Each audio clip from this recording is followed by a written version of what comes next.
Hello and welcome to episode 173 of The Imperial Truth. I'm Greg. Joining me, as always, Mr. Howard. How are you doing, Howard? I'm great, thank you, Greg. I'm having it's a busy old period for some reason. Oh, Autumn man. seems to be like that. I don't know what's happened there, but yeah, not too bad at all. How are you doing? Broken. Broken.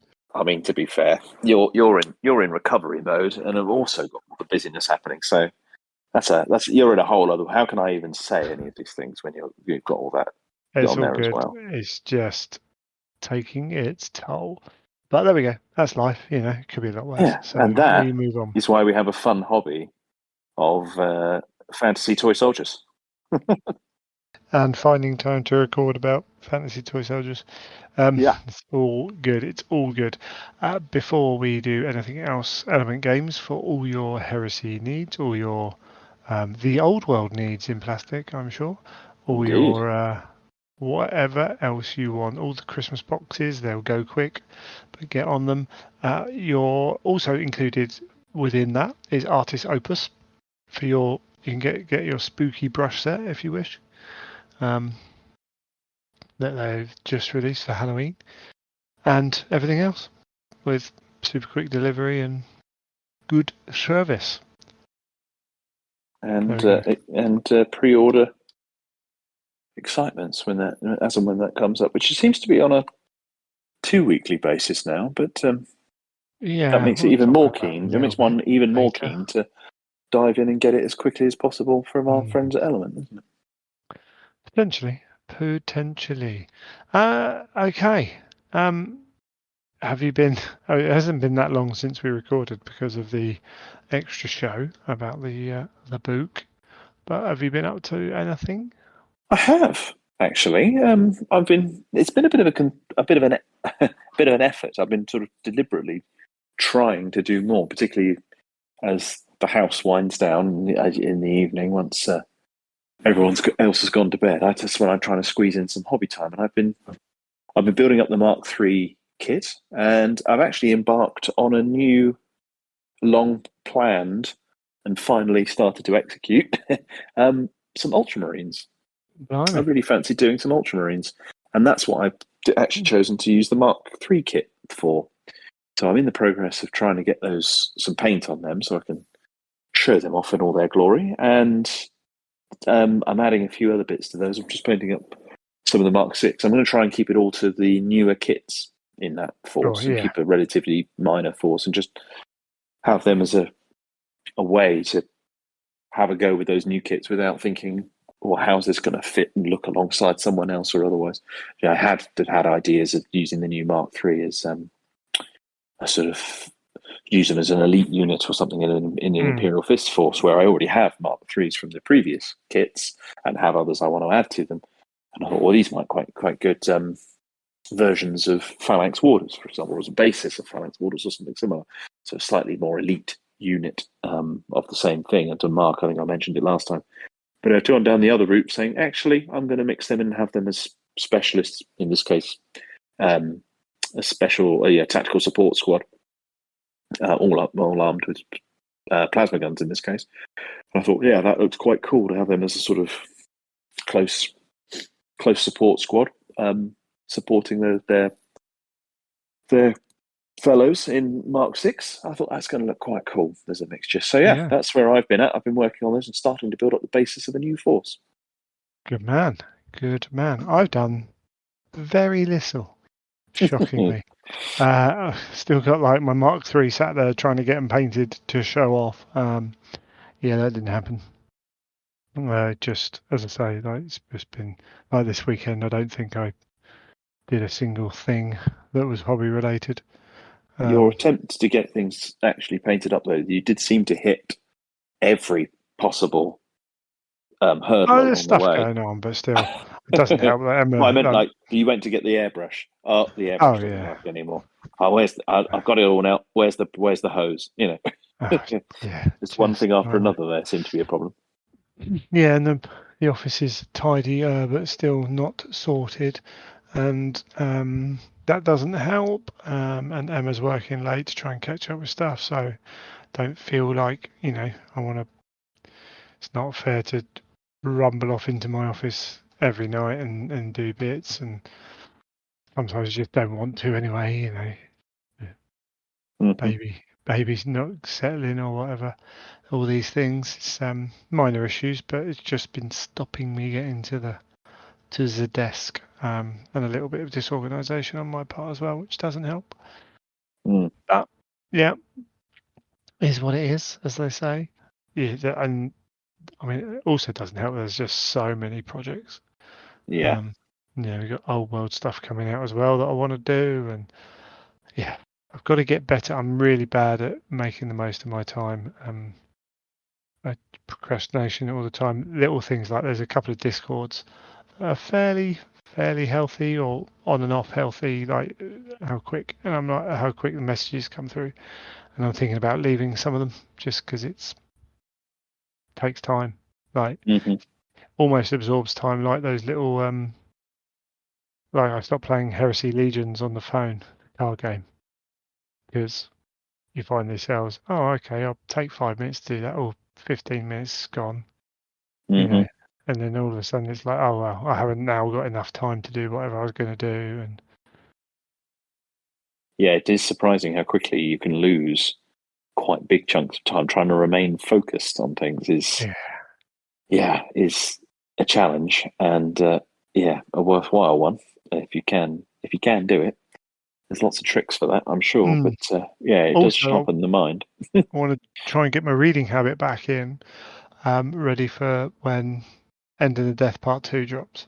I am really jonesing for that. I really want to get my teeth into that. I keep thinking, surely it's going to come around, because we have the pre-order for those. Well, I'm sure everyone, I would imagine, is aware that that went up. It would be 2 weekends ago now, and all the stress of trying to jump into the limited edition queue, because that sells out within about a minute, typically, depending on which store you're in and around the world. Which country, absolutely. Yeah, and so that was all fun and games. So I think we've got that comes out next weekend at the point we're recording, isn't it? And I can't wait. I really, really want to just for those who perhaps are listening to this straight away, there is a sample of that up on the first chapter. I think is up on the Black Library website. Maybe I'll read that on the Friday night. It's an interesting read. Yeah. It's from an interesting perspective. Cool. I'll say no more, but I would recommend that. Yeah. So I don't know what we've got planned this weekend. Apparently not a lot, but I believe that, and then we actually get through the weekend. So is there anything in your range of projects that you've got at the moment? Is there one that you're like, I really want to get on that? That's the thing I want to do next. Whichever one I don't need to do. Like sensible. If I really want to get some Heresy done, but I'll be unable to paint Heresy, and I'll be building some Slaves to Darkness for the old world, and then I'll be like, oh cool, I'm playing a bit of Age of Sigmar, and I won't paint any of my giants that I want to get done. And it's there's about 18 projects I want all done at the same time. No, it's not that many, but it's enough. I want to. My 40k army, I haven't paid anything for that for a long time, and there's still quite a bit of stuff unpainted that I want to get done, and of course the rules have changed, so I want new units out. Heresy is there's always stuff to paint, including I've got to fix a couple of demons. The old world I want ready to go. Age of Sigmar, I've got my 5 Mega Gargants done. I want to get in total, until they release another Mega Gargant or something, which I think they will do at some point. They'll release some kind of giant. I need 9 Gargants, and then that book I can build everything that I can be bothered to build in that book. So I want to get some of them done at some point. There's Secret Project, which has been lying ready to be sprayed for a while. And then, of course, all the Cities of Sigmar stuff's come out. And the one small mercy with that is I really can't afford it. I'm not back at work full time, so money's been like it's caught up with me. I've sold all the really easy to sell stuff on eBay. I have still got a fair amount more. You talk about my old Mark III. I've seen some of them going for like 70, 80 quid for 10 on eBay. What? Yeah, I mean, I wouldn't expect to get that for them, but you can get 50 or 60 quid because they're unavailable. And so I'm like, if they're worth that much, like, I'd rather just sell it and buy new ones if I was going to do it that way. Mm. So I might sell some of those things. I have got stuff to sell, but yeah, what else have I got? Yeah, so the Cities of Sigmar stuff will be, because again, that's an army where I want to get everything, so I can play real narrative games with it. And yeah, there's other stuff as well. Need to add to my demons. Need to get off the. Well, you had a demon game lined up, which unfortunately Yeah, I got didn't so materialize. yeah, this episode was going to be the demon show. It's not the demon show anymore because I didn't get to play with them. Well, I got to play 1.5 turns with them, I think, or 2 turns, and didn't give us a full value of what that is. And I am playing Khorne essentially as well, so it's limited. All I know is Primarch's hurt, especially when you like. It's been a while since I played, and made moves wrong, and Russ did his Space Wolf reaction charge to pin a model. But there was some interesting stuff that happened. But yeah, we've got that rematch lined up in a couple of weeks. Oh, that's good. So we'll push the demons back till then. And this episode I had an interview in the bag, and we'll do our top 5s. So yeah, apologies for that if you were hoping to tune in for that, but it will be there. It's coming. It's yeah, coming. and I'll tell you what, it shouldn't be that far away. No, the show also, like I'm trying to get organised with this as well. There's lots of stuff that potentially planned for the show, but like just time flies. You think, I really need to get on that. Oh, we're recording next time. I can't risk doing that because I haven't played with it. I haven't tested it out yet, that kind of thing. And then there's future plans for like next year, like what we're gonna cover and things like that I'm trying to work on. But we'll get there. Yeah, Somehow, somewhere. It's all moving in the right direction, I think. Somewhere, yeah. And you might even get a bonus. Well, I haven't actually talked to Howard about this yet. There might be a mini bonus episode again coming out this month. So keep your eye out for that. We've got, yeah, I think I don't know how caught up I am with where I was before the whole hospital thing, but it all helps for that as well. So we're plugging away. And one thing I am aware of with the show, we haven't talked any Titanicus since I stopped doing Full Stride.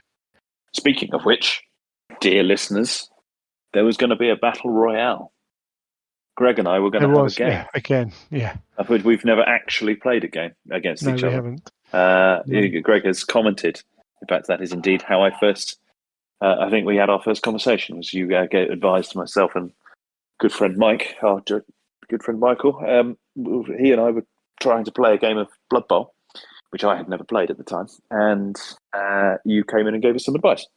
That's about the closest we've got to actually playing a game, I think, or you've commented when I've been playing a game or something else. Well, we were going to have a game with Titanicus. Assisting Ant with the demo. I say assisting. Oh, yes.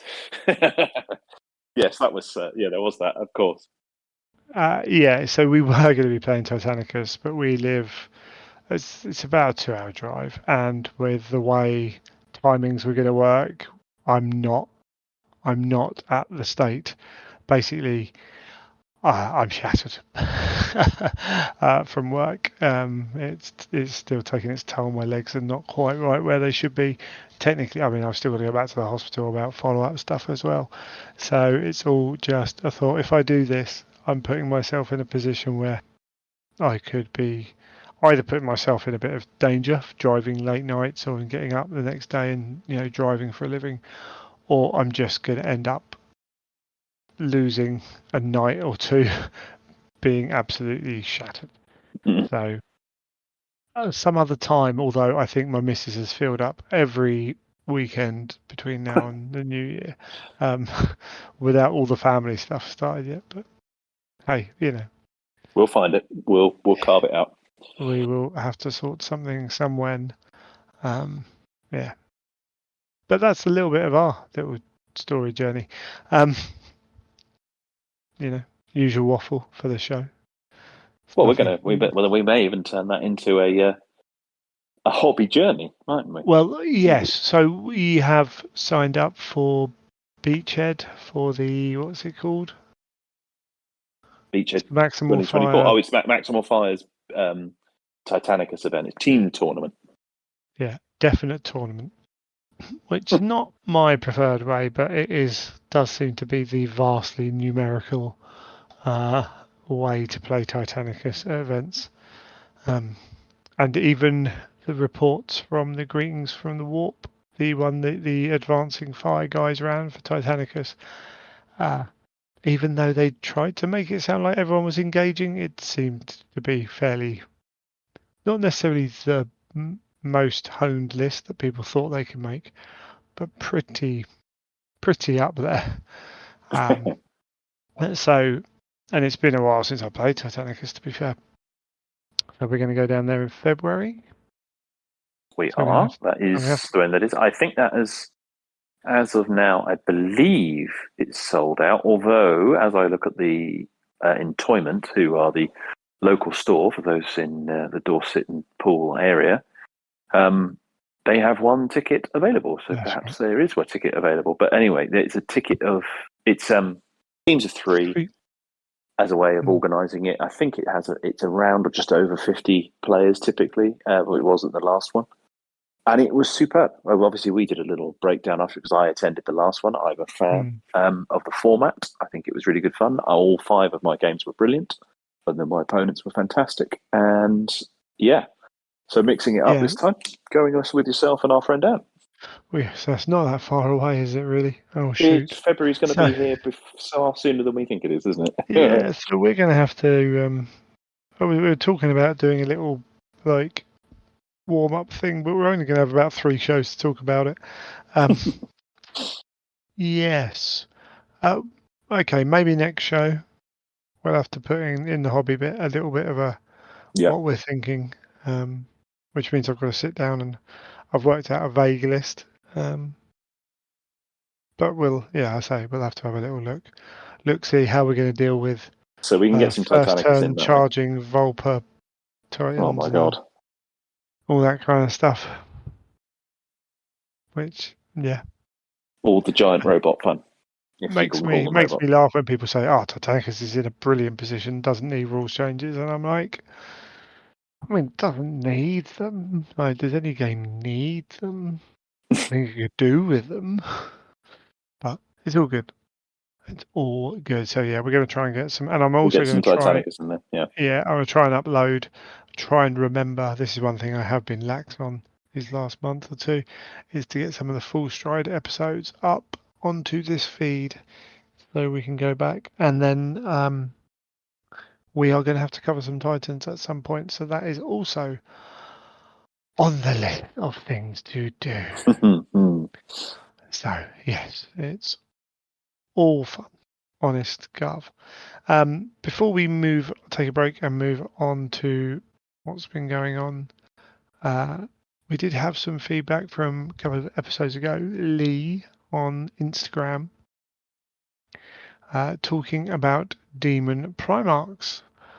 Here we go. It's notable that Matarian and Magnus are both examples of the classic forms, both in Heresy and in 40k. 40k Angron has been changed to have different weapons from what he had. It would make sense if you're going to do 30k Demon Primarchs to change 40k to be distinctive, although people will still mix and match their preferred model. What are your thoughts on 30k and 40k Demon Prince models? I had always accepted, while there were the plastic ones, because I was coming from a point of view of always thinking of the Demon Primarchs, those images, my first encounter with Demon Primarchs was the epic models, given that that was my way into the hobby, the Space Marine 2nd Edition, Titan Legions, that kind of era. And seeing those Demon Primarchs there, which people have wildly different opinions about, I have those images of the Demon Primarchs in my head. They have been taken to the power 10 with the 40k versions. So those were all, I was very happy with those representing the demon form of those Primarchs and being used in a 30k setting, or potentially with someone's own spin on it, but broadly, that was great. Certainly as a basis, that was great. Then I saw Demon Fulgrim and thought, that's an even cooler take on it. I really like the idea of this, that being a representation of that Demon Primarch at that point.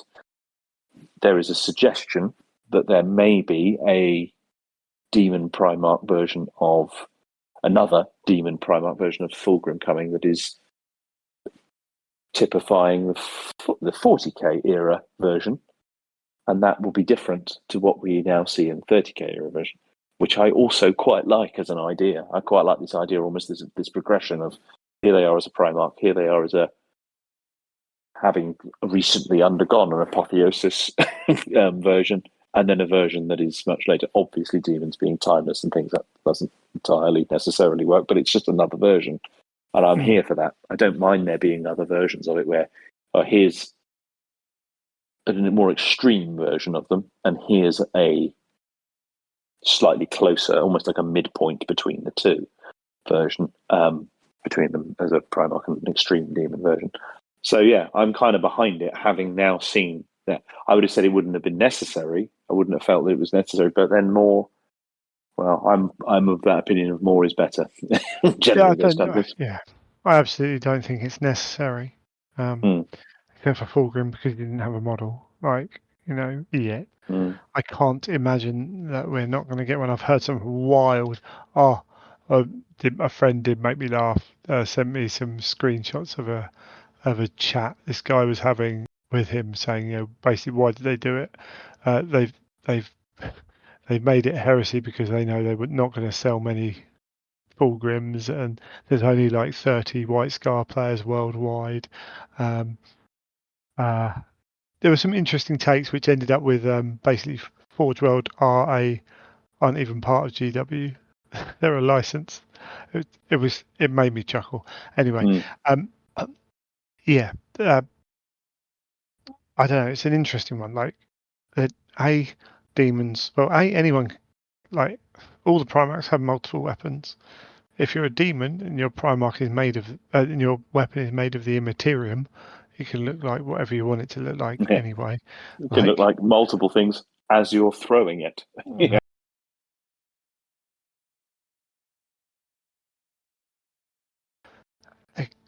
Again, they're the Immaterium, so they can look the same or completely different. Time is irrelevant.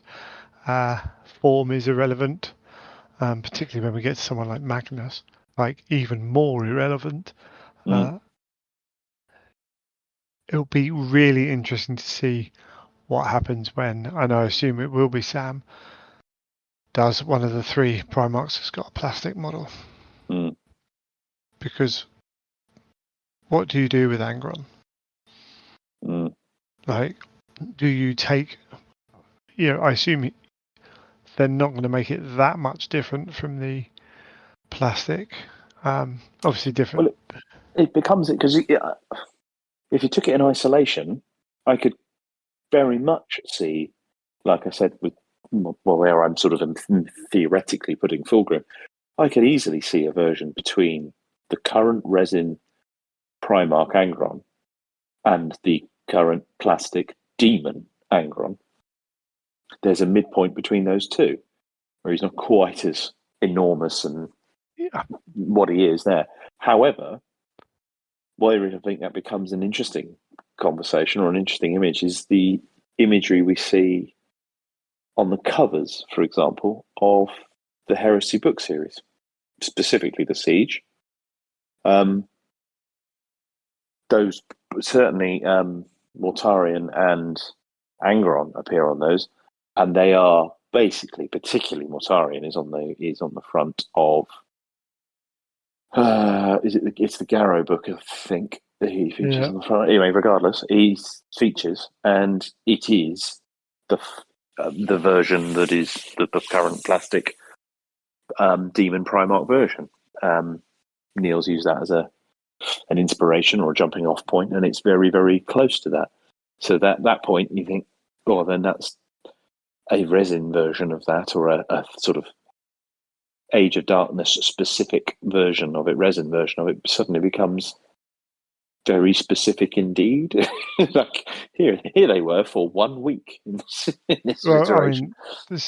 Timeless, as you say, so it's just another version. But yeah, I take issue with. Well, I don't take issue. I would suggest that doesn't have to be in between versions of Primarchs. We discussed that last time. That's my view on it. And as you say, all these models are a point in time, as it were. I absolutely think Sam could make a version which leans on the imagery that is in the plastic model for Mortarion or for Angron. I think Angron's the one for me because I don't know. And maybe I suppose these are just personal biases. I could see them doing Mortarion in a much more not realistic, but realistic way than the plastic model. Much darker, much toned down, maybe, I think is the word. But Magnus, like, where do you go with that? I think you've got actually a lot of scope with Magnus to play around and do different things because of the nature of what he is. Angron always seems to be a bit Angron. Like, I could see Sam doing a different pose and keeping a lot of the same stuff that's in there, and that wouldn't necessarily be a bad thing. But yeah, it's an interesting one. I think they probably committed themselves to doing those Demon Primarchs as those versions. I still would like. I think they, remember back in the day when they showed off the alternative sculpt for Fulgrim with the banner. Like, and people were desperate for that to come out. I don't know. It's a strange one. To be honest, I'm sort of happy with them to just do what they're going to do, and I have kind of every faith in them to make the right decisions. I think so. I have faith certainly in there. Well, particularly having seen Fulgrim. I mean, it is an extraordinary model. I did see our friend Dan commented. He said he was very surprised that they didn't put one of their 360 views, which I think they do less of now, on the website. And because I saw someone put photos up of it because it's currently on display in the Warhammer World cabinets. Yeah, and seeing photos of it there, both giving it a sense of scale, giving him a sense of scale, and photos from different angles. It really does show that model off. It's seeing it is giving it the closest I've seen yet to it being there in 3D. It's quite a piece. I mean, when it went on sale and it says 100mm base, and it was like, so we were talking about last episode. We were talking about the price, and I was trying to base it off an 80mm base that Horus was on. It's like it's on 100mm base. Like, it's a big kit, and again, while it's not as stocky as Angron, there's a lot of resin in there. There's big wings, and a huge amount of design, the amount of detail in it. It's taken forever. And 53 individual parts. Which is 53 individual molds that then need to have bits taken out of them and quality checked and all that stuff. Was quite nice to see a few people kind of going, oh yeah, I kind of get the price now. I still think my take on it is it's a lot of money. if I played Ember's Children, I'd buy one. Yes, it's cheaper. It's cheaper than I thought it was going to be. You made an excellent point for it before, and I was expecting it to be more than it is. But yeah, what a kit! Yeah, and as you see it closer and closer, it's like, oh, what a kit!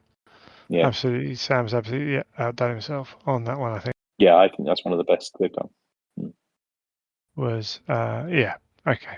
Anyway, we're verging into A different conversation, off onto a tangent. Us, what are we talking about? let's take a break there, and we'll come back and we'll carry on the chat.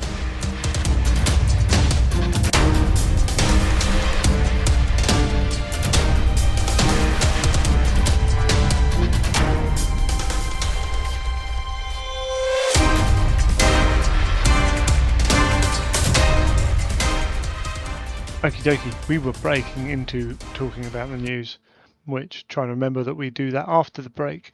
Must try and remember that. There's a system But there, thank you, Lee, for your feedback. There was I was trying to find there was another one I think I missed somewhere. So if I told you that we're going to talk about something on the show and I haven't done it yet, please give me a nudge.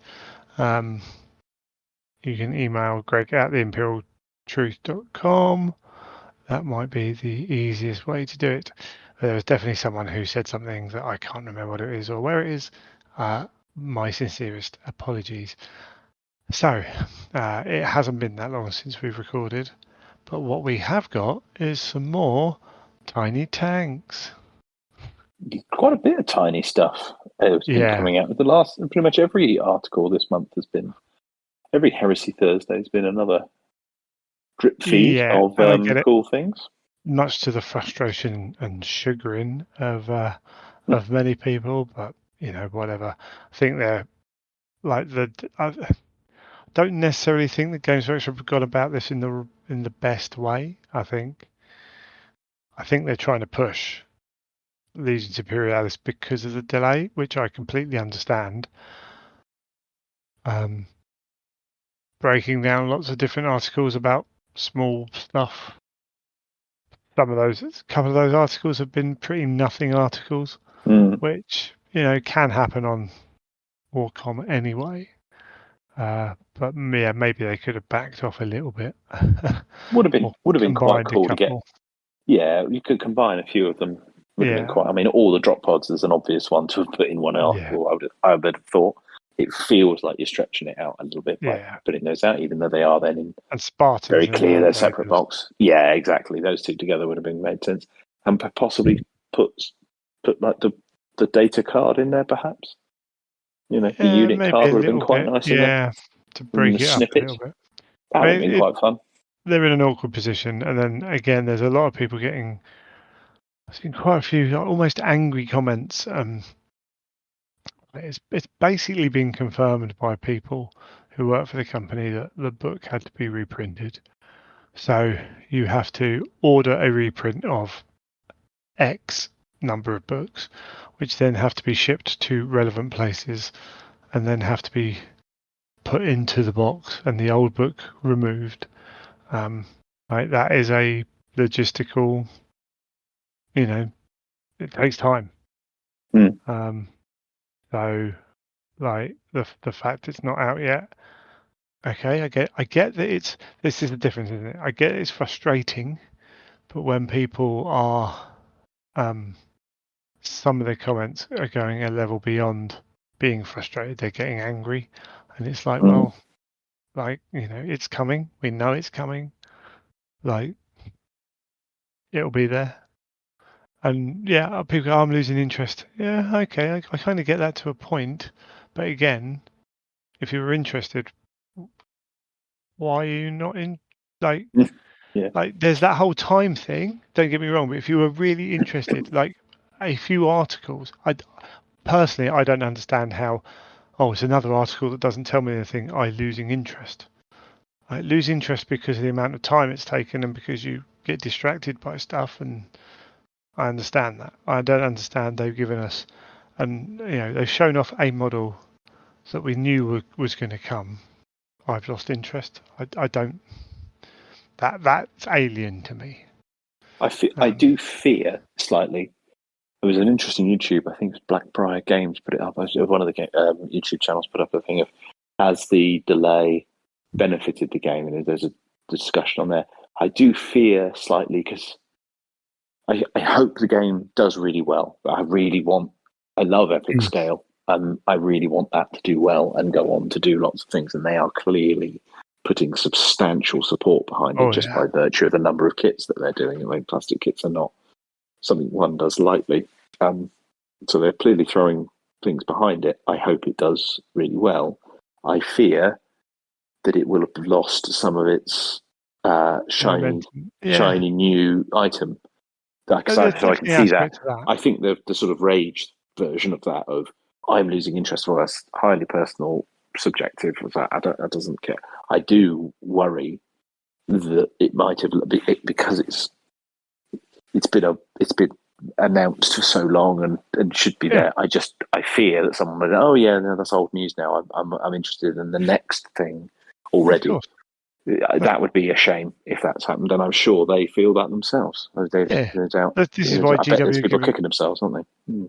This is why GW are giving us lots of little articles. I understand why they're doing this. I think it's probably too many because you also then have a certain amount of cross-pollination with Heresy players, naturally. Not just the fact it's set in Heresy, but the demographic being probably nearer to each other than other games. And so you have some of them kind of blaming Legions Imperialis for there being fewer Heresy reveals on the Heresy. And it's like, okay, I mean, we had the Daemons stuff and again, I don't think it's having this huge major impact on Heresy things. I mean, I saw someone saying Fulgrim, like, why are we getting Fulgrim when we could be having new tanks? And I'm like, Sam won't be sculpting your new tanks. Like, you haven't lost a tank because Sam made Fulgrim. I very much doubt that's what's happened, or what would happen. So, perspective, I suppose. And some of it's passion, and some of it's childishness, and yeah. But what did GW do? You know, you're right. They're worried, or they're not worried, but they'll obviously be aware that having announced it, not having an old world style build up, that it's a more traditional build up. You've lost the impact. Fails. I mean, anyone who is in work must be aware of what that would feel like. I mean, to be in to have a product or a project or whatever that's coming to fruition, and then it suddenly go wrong at the 11th hour, or for whatever, something hasn't gone to plan, and you've had to rethink it. I mean, they must be I would not like to have been a part of that, where they suddenly go, oh, we're going to have to completely upend our plans for this and delay and etc. One of the things that I think will be fine with it is, while there's a lot of Heresy players who feel this game is theirs, there's a lot of people who don't play Heresy who I think are going to be jumping on it. I think the game will stand up in that respect, and it looks fantastic. I mean, they're showing off a lot of support, like, and essentially what we could end up with now is not too dissimilar to the way Adeptus Titanicus kind of launched. This kind of weird initial bit where the first Adeptus Titanicus box set wasn't necessarily the best way to learn the game. So it turns out, yeah. And therefore led to this kind of weird space until Reavers were then released a little bit later on and that kind of stuff. And we could end up with something kind of similar, but for different reasons with Legions Imperialis, where we have this period where people are like, oh, it's dragged on, blah, blah, blah. But then the game hits and then it starts to get played. And and hopefully is a good enough game that then people like actually, cool, yeah, it was terrible, and then everyone can bang on about it for the next 25 years because let's do that. That's fun. Uh, but they'll actually then go, oh, we got past that first bit and then it was all right. And it's like, cool, just let that first bit go. Doesn't matter. But yeah, it is Certainly, cool. I can see there being more of those articles coming around. But there was the other part of that, and I think it's relevant for the news section. Is there was a battle report for it in White Dwarf?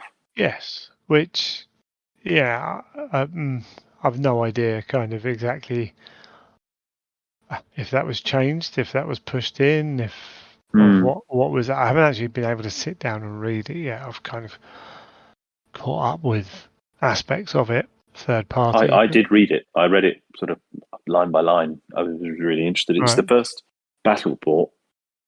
I have actually stopped for the first time in a very long time, I've stopped my White Dwarf subscription because I just found I wasn't reading it. I was getting it. I'm putting it on the side and just not getting around to reading it. I don't know. Piles of these magazines kicking around. But that one did make me dive straight in and really want to read it. It's the first battle report, like I say, I've read in potentially decades. But I've actually read like that and found it really interesting. Yes, it doesn't go into super crunchy detail. It's not kind of what it's there for, I suppose. But as an overview, I thought it was really interesting. I know some people were really kind of trying to dissect, like, what forces can you use? Oh, this got this legion and blah blah blah blah. And I'm like, part of me was like, whoa. Just remember, it's a Games Workshop battle report, which right from the very first battle reports have always had a certain amount of, let's just make sure it's fun. If we don't follow the rules exactly, it doesn't matter. If we, in terms of, cool, we just wanted to use these forces. You can't normally ally this many forces together, but crack on. That's what we did. So very much in terms of hard and fast rules, people can read more into these things potentially. As I say, I haven't read it fully, but I know there were some attempted deep dives into. But then we haven't had a huge amount of information for a while, so fair play. I understand why. The fact that it said that some of the rules for some fairly iconic units are going to be in an expansion, and that expansion is clearly going to be hot on the heels of the rulebook and the launch box that's coming out. The Great Slaughter, I believe it's called, and that's got rules for drop pods and I want to say land speeders, but I'm not 100% certain. I think it was land speeders. It's either land speeders or land raiders. I can't remember. I think the speeders are in the second book. And bikes, in this book. Is that right? Yes, because bikes and speeders are in the same box. Yeah. So there is an expansion coming, and that expansion is going to have some units in it. So it's not a complete Legion army list that you get in the first books. One can infer from that. So that's some interesting new information, and potentially that could be here a lot sooner. So, like you say, that could be a benefit of the way it's coming out, rather than having a rule book and a box come out and then having to wait a long time to be able to feed things. Yeah, you're going to be straight into a larger range of models. Cool. Yes, indeed. And the Proteus, the Explorator, and the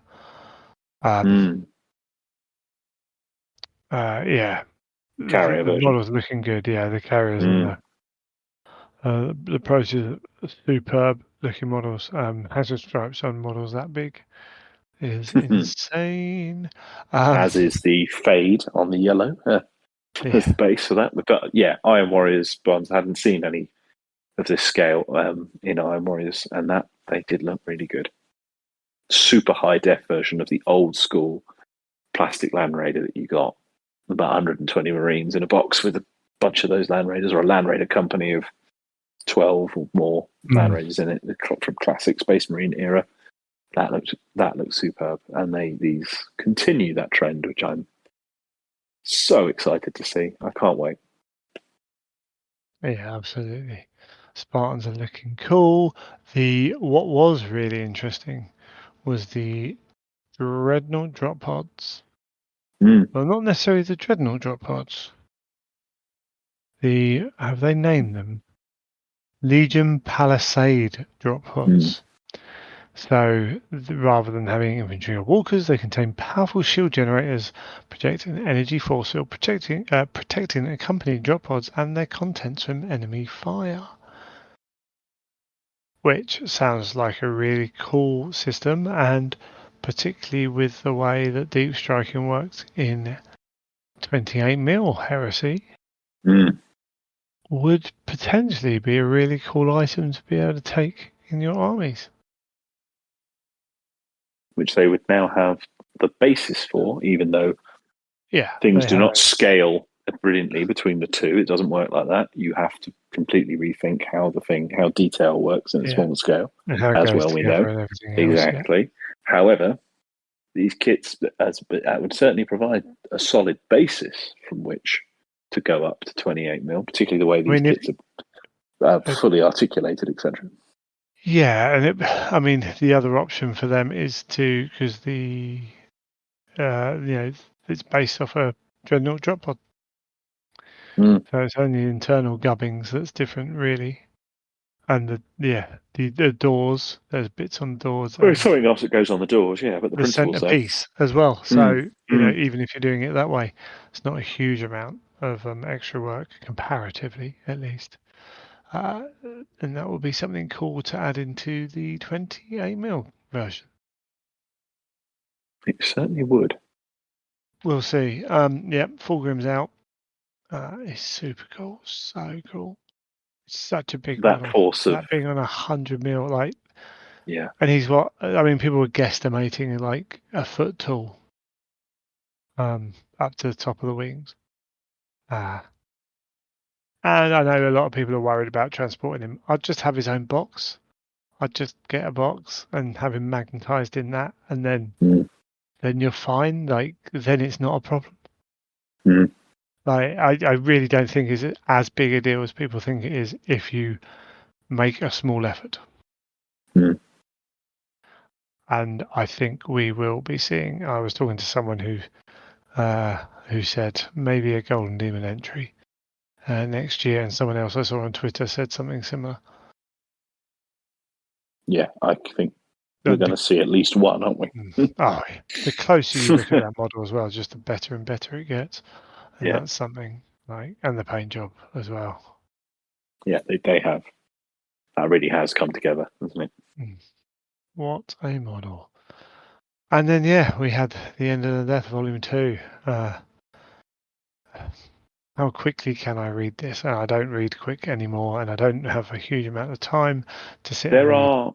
There are photos emerging that showing that it is out and about in the US. Yes, it looks like a couple of places have ended up like dealing with it as a 1 week pre-order. I haven't heard anything, which is good, but boy, did it look big. Oh, that's what I was going to say. The reports it's enormous. Yeah, it is massive. For a GW book. If part 3 is that big as well, blimey. It's going to be good. It'll be super cool. Can't wait. Cannot wait to get hands on that. Going on that. And it's kind of a case of definitely wanting to get it read before reading too much anywhere else as well. Was there anything else? I do not want to get caught out with that, but I think that's everything in the news. There was obviously coverage of the Battle Group box set, which is out and about now. People doing paint schemes and things for different models from within the studio on the website. Otherwise, no new releases though, I don't think. No. Generally everything I've heard from that battle box has been positive. Yes. Again, there was a few of them getting out early. This 2 week pre-order window thing seems to lead to some very fuzzy kind of releases.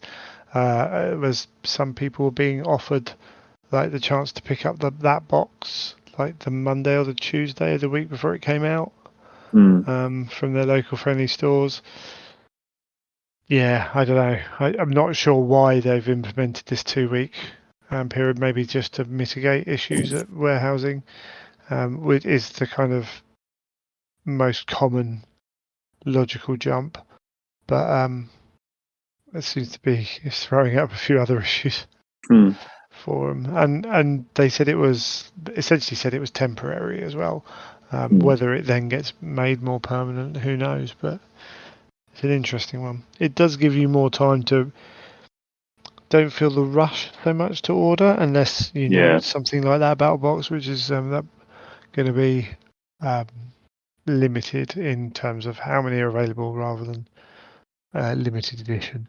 But yeah, the Cities of Sigmar stuff. I know if I want to go actually stuff it, let's put in a £100 order. I can do that, and I don't need it on Saturday. So even if Element don't have the stock right now, I will get it in a couple of weeks, and I'll still get my 5% off for that pre-order period. Yeah, that is handy actually. I did see someone. So Games Workshop have basically said, Legions of Imperiality is coming. Like everything they've said has made it appear that it's coming before Christmas. That's the general kind of feel we've got. And someone's like, "Oh, I need to know an exact date so I can budget." And I'm like, "You could budget now." like if you really wanted to, if that's your thing, you could just put the money aside this week or next week. That was an interesting. I don't know. Maybe I'm missing something on that. But if you know you're going to get it, because that is the one. We've talked about it before. Games Workshop. There's a balance to be had between how far in advance you tell someone that product is coming out, and knowing the price of it. But you can make guesstimates around that. Leave it too long, people get bored, as we've seen, and move on to other things. Too short, and people feel like they feel rushed and pressured, and potentially haven't got enough time to budget it in. But I don't know. I say I don't know if this 2-week window is part of that, if it helps it or what, really. Yeah, it's an interesting. It doesn't seem to have had too much of a significant effect. It's just an interesting variation, isn't it? Yeah, I think that's the biggest thing. It's different. I do think it's had the helpful benefit based on the pre-orders that were announced this Sunday just gone, where it was a handful, literally. There was the new console, the Traitor Champion, I should say. It is a console. Who was delayed a little bit, is going on sale this week, along with 2 Necromunda characters, and that's it. Not even books going on sale. That's an interesting one. Which is it's generally well received, because I hear more people commenting on the fact you don't really tend to hear people say, "Oh, great, there's loads of stuff coming." Surprisingly, even though that is generally a good thing, it's healthy and there's lots of stuff being produced.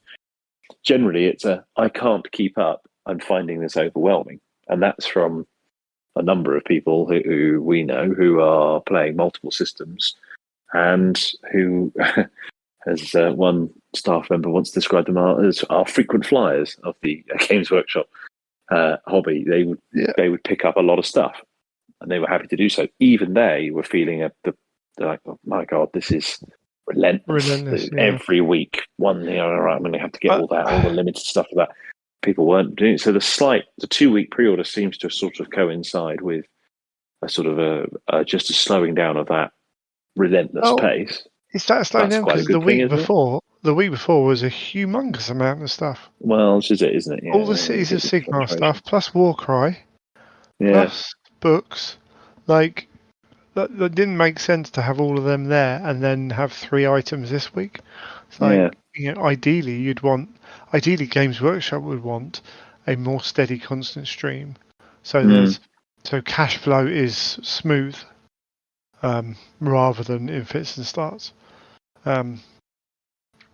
I mean, there could be various reasons, like it only takes one ship to be delayed a little bit, or a machine to go down in an important part or something like that to change things. But it felt strange that there was so much the week before. But we don't work in that department. We know we've got the Legions Imperialis coming up.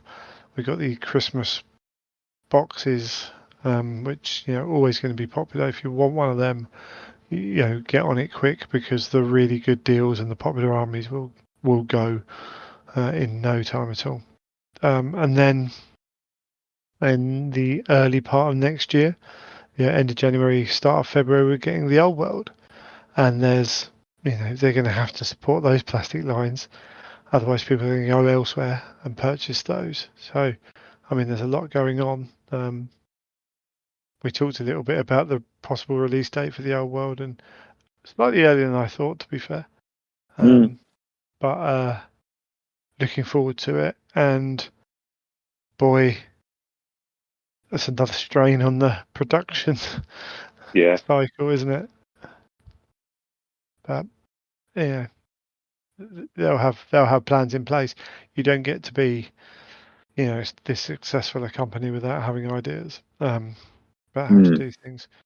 And weirdly, there's been, moving away from the news now, but watching Painting Phase talk to John Stallard and the other chap who did the Dice Men book,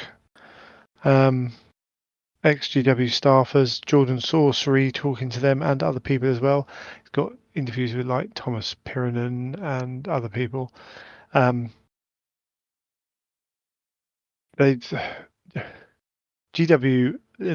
have never been stupid. They might have made decisions that haven't worked, or haven't worked as well as first thought. But you look back on the people who've been in charge, who've made, going all the way back, Brian Ansell, like some of the stuff he did was genius, really, in terms of making the company successful. They know what they're doing. They're a big company, relatively big company. But for this industry, they're huge. They're huge, and there aren't that many companies who do what they do, like in terms of like at that scale, in terms of an artistic endeavor through all production, distribution, and having their own shops and everything else as well. Like it's quite a not common way of doing things. Which is often, I mean, you hear this with business reading in general. That's how you become quite a significant. I mean, it's kind of obvious, but how you become significant in the field, and that's what they've become. Oh yeah, big time. So they, as you say, they know what they're doing. But it's is it optimized? Can it be optimized further? Of course. But it's an interesting variation. I don't know how long that will go on for. You say about it was the battle group was generally well received. Absolutely, that's what I'd seen as well, and it was a very well put together box. I did see someone point out that in the instructions for the Deredio, whatever it is, the Dreadnought, that it shows different arm weapons.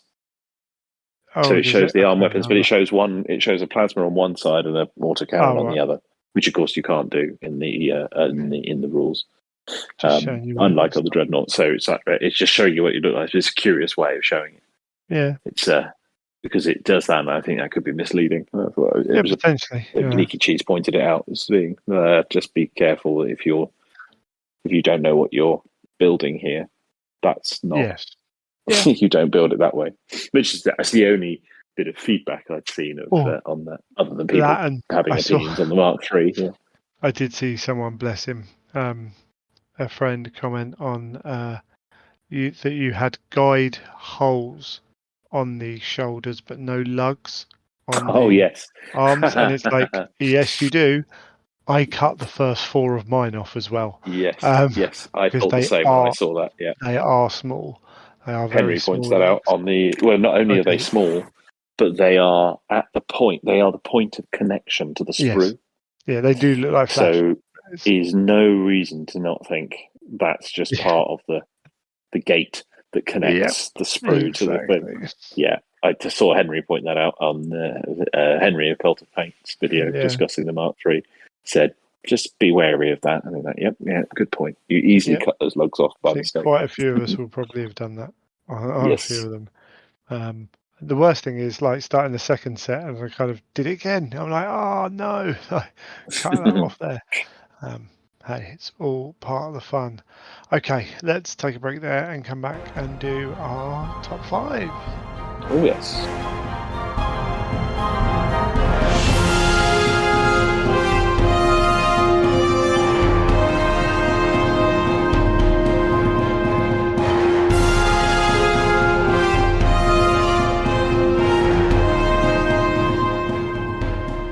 Okie dokie. We, in our hasty reshuffle of our topics, we threw some ideas at each other, and I think we'd been watching some Cult Paint videos as well, which maybe gave us a bit of inspiration. I want to get back to doing some more top 5s. I know, what's the YouTube channel? I can't remember the name of it, that Jason Mullins and Pete Dunn have. It's all about top 5s, a lot of them, but it's something we used to do on the show a lot, and want to get back into doing a few little bits and pieces. And for this one, we were having a chat and we decided to do paint schemes. And it started off with alternative paint schemes. And I thought, you know what? Let's chuck in our favourite colour schemes for the Legions as well. So this is Legion only, and this is the top 5 official, in inverted commas, colour schemes, which by that we basically mean the ones that they show you in the book, like the poster boy colour schemes for each Legion. Yeah, that's probably I think that's a good way of looking at it. I like you chucked in Legion only there as I quickly cross out a couple of my wild cards there. But, that's good. But but you're absolutely right. There's what we call classic, what we have called classic schemes, which are the sort of stereotypical, archetypal colour schemes recommended from that. If I say Thousand Suns to you, that's the colour scheme that you think of. Yeah. And then the alternatives is quite a loose one, and we only really formulated exactly what we mean by that just before recording, and covers a whole breadth of things, which I think we'll cover as we talk about the individual ones. Yeah, I mean, because even that becomes a really interesting kind of topic, doesn't it, at that point? Yes. Yeah, what does that even mean? Yeah. Indeed. So let's jump in and let's, how do we do this? Should we do both sets of 5s? Yeah, I think that's that way. That's how we did it with the Primarchs. I think we should do the same with this. No, I mean, do we do classic and alternative number 5s, and then classic? No. I think we should. Okay. I suggest that we're very authoritative. I suggest we do the classics. Your 5, my 5. Your 4, my 4, etc., and then onwards. There's nothing like an on-air production meeting, and you saw Howard getting really forceful with me there. There we go. Okay, so I do that sometimes, dear listeners, and it's just important. I think that people see the work in progress. I think it's really good of us to show that off. Every now and then. Okay, I shall start then. Top 5. Number 5, classic paint scheme for a Legion. Bearing in mind there are only 18 to choose from. It's the Night Lords. Oh my God! They made your top 5. They did. Outrageous. One of my least favourite. Really? I'm going to start this whole thing off with a negative. Really nicely done. Please lead away. I don't know why this has brought such passion in me. You carry on. I think it's the lightning. Because it's like officially part of the scheme to have that lightning. I think, and I'm talking about artwork and being painted really well. I'm not talking about if I tried to paint it, because some people draw it, paint it. I get it. It's, if you're not skilled that way, it's quite difficult. But it's supposed to be lightning that crackles across the armor, isn't it? I've It's seen quite a versions. nice. I've seen versions. And there are people. Some Yeah, people it's do it as a different ways. literally Yeah, lightning. Others do it as a paint scheme. Yeah. yeah, and it breaks it up. Yeah, there's something about it that it stands out and looks different. I think as much as anything else, we'll get into some talk about it a little bit later on. But certain armies really don't stand out, shall we say? So yeah, I've gone Yeah. for Night Lord. I have gone, and there's a bit of a theme running through my five. It become apparent, but I've gone out. I agonised over what order to put these in. Thousand Suns. Hmm? I think that is one of the standout heresy paint schemes, and I'm referring specifically to them in their sort of candy red Candy Red, yeah, yeah, yeah. The version candy of them. is the classic in my opinion. Yeah, It is. It's the one that's generally represented, but for many years now on GW's take on it, or they put their own promotional versions in there on the yeah, websites and similar. And I think the color plates generally show that off as a really vibrant cherry red, quite a cool red, if such a thing exists, and that metallic scheme. And then you get the iconography with it as well. I just think that's. I tend to like, and the theme running through this, I tend to like the brighter schemes, and I think it's one of those very evocative color schemes, and it really stands out, which is why it sits there. And there's something about the candy schemes, the clears schemes, those are typically a metallic base, then with a clear paint put over the top. I think they stand out particularly well when they're done. When they're done really well, they really can look fabulous. There's some very good examples of the Thousand Sun schemes I've seen on the classic Thousand Sun schemes on cool. Instagram. So I'd encourage people to go and explore. No worries. My number 4 surprised me a little bit. The Dark Angels. Very interesting. They so nearly made it onto my top 5, and they also surprised me. Because Iron Hands aren't going to get on there. Raven Guard aren't going to get on there. They're black. But the Dark Angels have so much heraldry, so many, absolutely agree. so many aspects of their armor which have interesting patterns and colors that it makes them interesting to look at. Whether it's the checkerboard, whether it's the reds and greens, or what have you, that it elevates the black up Hugely. I completely agree. I think the work they did with that color plate designs and the iconography designs with when they covered the Dark Angels, I thought was fantastic. And that's actually been consolidated, I think, a bit in the Liber Astartes book, color page there. I think some example pages. They almost come across as the most metal, which is saying quite a lot after the Night Lords. They come across as with pentagrams and things. There's some real cool stuff. Yeah, fair enough. There's very different types of metal. The Night Lords are they're in the big stadium, right, with the long hair flowing and whatever. And the Dark Angels are like, that's a bit showy. We're gonna be at the local we're metal pub. hardcore metal. Yeah, where it's all about the music being the thing. We're not even going to look at you on stage. That kind of aspect of it. Yeah. I was surprised by that, and they were sneakily close to being in my top 5. They're on my slightly longer list, and that really surprised me. Cool. What Good was choice. your number 4?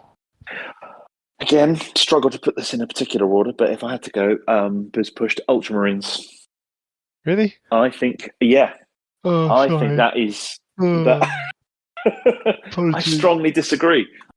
You were in the seminar as well, where they showed those off for the first time when they were previewing Tempest, and they put up the color plates on there, and they were showing off where that was where they took that Ultramarines iconography and really ran with it. And you added this elaborate boarding shields and some of the suzerain guard and things. So they're like, these look really cool as a way of taking it. And I just think, again, I think that blue and gold scheme. The other thing is they have a certain nostalgia. and that's another phrase that's going to come up on my classics list. You're old. But this force I'm doing, yeah, and I've been doing this a long time, and as a result of that, that's part of the attraction of all of this is to be able to go, oh my god, I remember that cover artwork, and for me, it's the second edition Space Marine Epic artwork, the box sets that you could get of those. They typically showed Ultramarines on them, and I just think they look awesome. You've got this blue armor; it's a really striking color scheme, I think, and then you can also lean into it and have this kind of slightly fussy. Oh, I'm going to get all the markings just right. I'm going to put a blue and white check on them. I'm going to do that. And, you know, there's some color scheme, there's some Rogue Trader era type color schemes that you can reference with these guys that I think is just kind of cool. And I think in sort of imperialistic, they do that really quite well. And I'm here for it. I mean, they're obviously good guys. And I think that's cool. Yeah, that is a positive for them. I think so. A big thing I think for me might be, and maybe the reason why the Ultramarines aren't so bad is that they're the only blue armor, like proper blue. Yes. You know what I mean? So they stand out. So yes. The Dark Angels, when you look at, for me, you look at the black armor. Well, they're not black. They break that out. And further down the line, I think for me, it helps when they stand out, as it were, in that respect. Which is going to become an interesting conversation when we talk more, when we start to see people modelling legions, imperialis armies, yes, I think, time. because then you start having you can't differentiate them in the same way with unit iconography and similar. It just doesn't work. So it's that majority colour is going to suddenly play a bigger part. And as you say, the differentiation then between, I mean, it can be tricky to differentiate between even your Thousand Sons and your Blood Angels. Yes. There's quite a few red schemes or red-based schemes. There's quite a few black-based schemes. There's quite a few green-based schemes. Well, that's a bit more of a stretch, but blue and yellow, they stand out. Yeah, there's a clue there for maybe what's to come from Howard. Because I've got number 3 as the Thousand Sons, because they do stand out as the red scheme. Like, I looked at the Blood Angels and I looked at the Werebearers, and yeah, they are different colours, don't get me wrong. But out of the 3 red schemes, there's one that's drawing your eye, because it's that super shiny look for the Thousand Sons. And here, actually, I wonder if I've also been influenced by the colour plates and then their helmet headdresses, and like I wonder how much of that plays into it as well, because you can't, subconsciously you can't isolate that stuff. No, I don't think you can. I think it's all part of the package. I think it's all part of how it's presented. We're talking about the Dark Angels because they are elevated by having cool iconography. Yeah. Well, that's true also of the decoration or the embellishment would be a better word, that you get. And I think the Thousand Sons are part of that. Yeah, I think that's a strong choice. And I think that, I'm not. That's why I don't like placing these things. I find that difficult because I agree with you. I think they are a really strong scheme. I'm all for that being in third position. So, Howard, you don't like placing stuff? What's number 3? It's forcing me on these things. It's Imperial Fists. I'm continuing my theme. It's largely. I tried. They stand out. They do stand out. One of the most striking schemes, and I think that's why you see a lot of them. I think, well, there are other reasons why you see a lot of them now, but I think less classic, because there was a period I would have said that you wouldn't have seen them as much. Certainly not as much as you see Ultramarines and Blood Angels.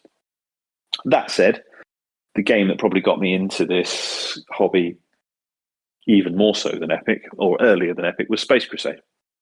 And Space Crusade was probably a vector in for a whole bunch of people, particularly people of a certain vintage, had the 3 Space Marine chapters in it, with your red, blue, and yellow in it, and Imperial Fists. I think there's some really nice takes on that scheme.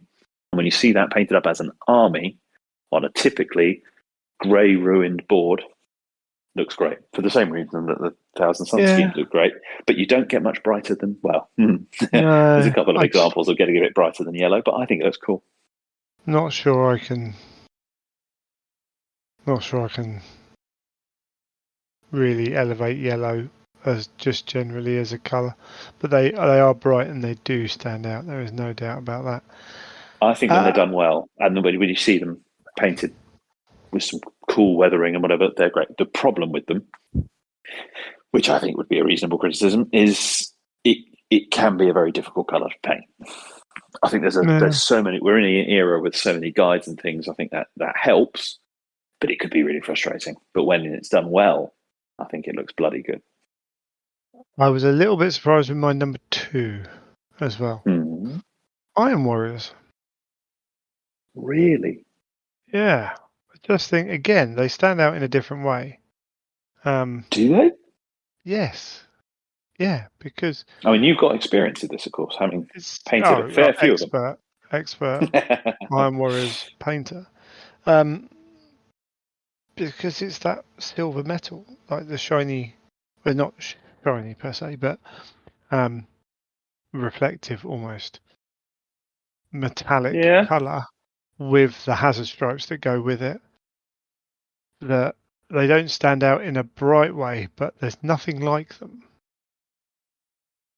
Tell you what, on a similar vein to that, to it's brutal, is what it is. And that is an interesting point, because while doing the research for this and refreshing my memory over this, I looked at all the colour plate pages in the current Liber books. The one that really surprised me was the Space Wolves. I've not been a huge fan of that. It's fine. It just it didn't excite me in the way that these other brightly coloured schemes did.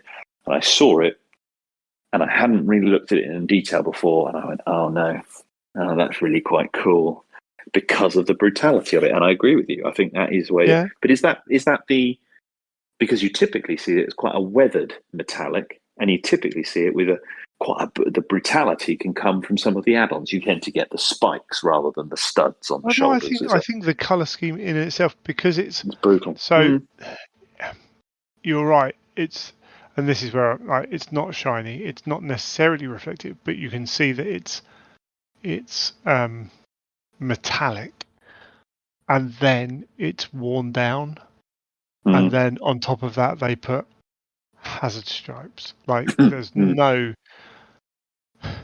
Like the Death Guard have no ornamentation, but they do have a scheme, and it's almost like the Iron Warriors couldn't be bothered with a scheme. It's just, my armour is a tool. Yeah, and when it's hazard stripes, it's the only iconography we've got is the label that goes on it. Yeah. We're dangerous. Yeah. I can see where you're coming from. I'm surprised they're as high as number 2. But I could see them being there. Yeah. This is definitive, so Well, it's locked in now, so that's it. It's not to be argued on, sadly. No. I don't make the rules up. I mean, I actually did make the rules up, but and arguably still are as we're going. My number 2 is Alpha Legion. Yeah. So what is the bright schemes? Yeah, because it's a cheap option, because it's all the colours ever. Again, continuing my theme of the sort of light and bright colours.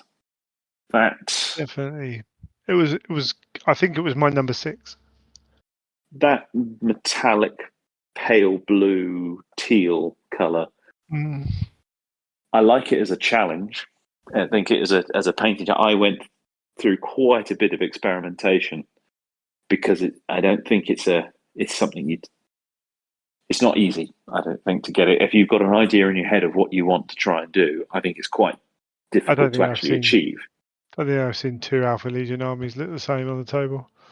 No, I agree, and that's kind of why it's great.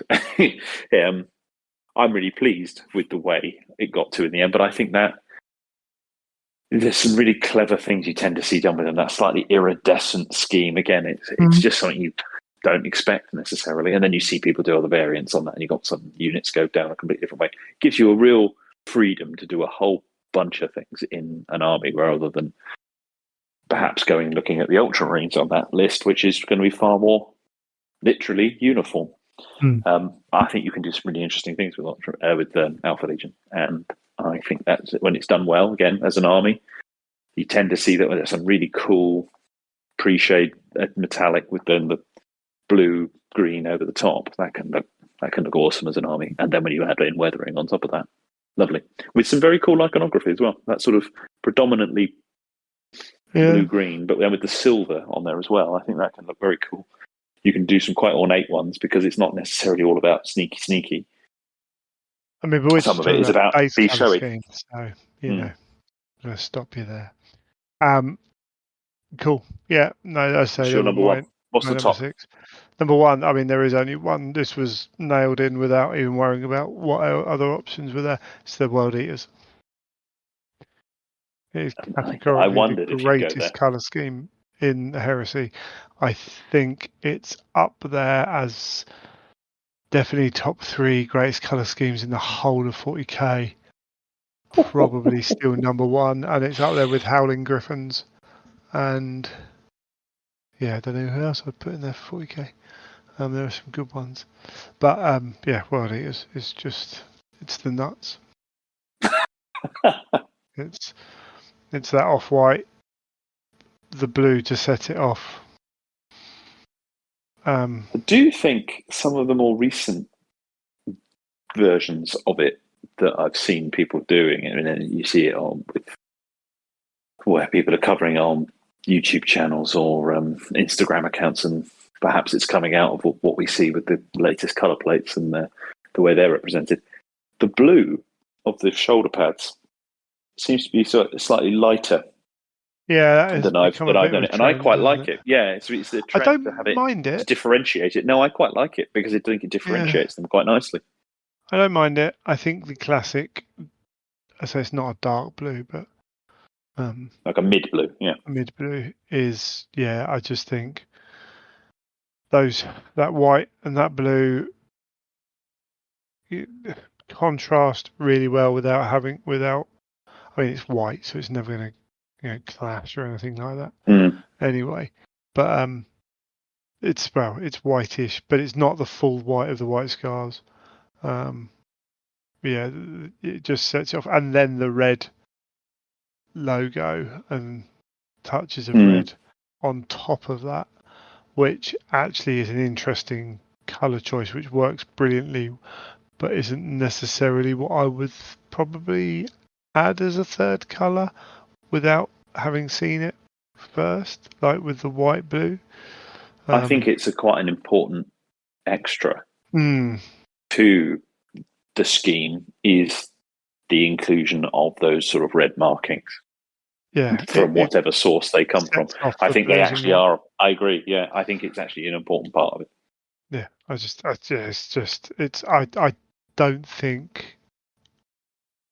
don't think there's ever been a time where it hasn't been my favourite colour scheme in the Heresy of the classics. Interesting. Have you ever painted it? No. Don't be stupid. I love it, but I love it. Yeah, I wouldn't paint give it a go. No, it's not my bag, baby. Well, in a surprise to absolutely no one, my number 1 is Blood Angels. Oh, shocker. I know, and I went with it. I thought, don't fight it. I wasn't necessarily. This is why I didn't particularly want to rank them, because I thought I'm going to end up choosing that as my number 1. But I was looking at the color plates again. I'm like, I just keep coming back to them. I always do. Yeah. It's nostalgia again. Interestingly, I've experimented with them as doing a metallic scheme because there have been examples of that. Mm-hmm. It doesn't, for me, that doesn't fit them, and I've kind of gone away from that now, but it certainly doesn't fit them in their 30k, their Horus Heresy era at all, actually, for me. Does, but not yes. Shiny. Yeah. But as does, I can see the other take on it, which is that kind of terracotta kind of look, that sort of terracotta orangey red. That also works.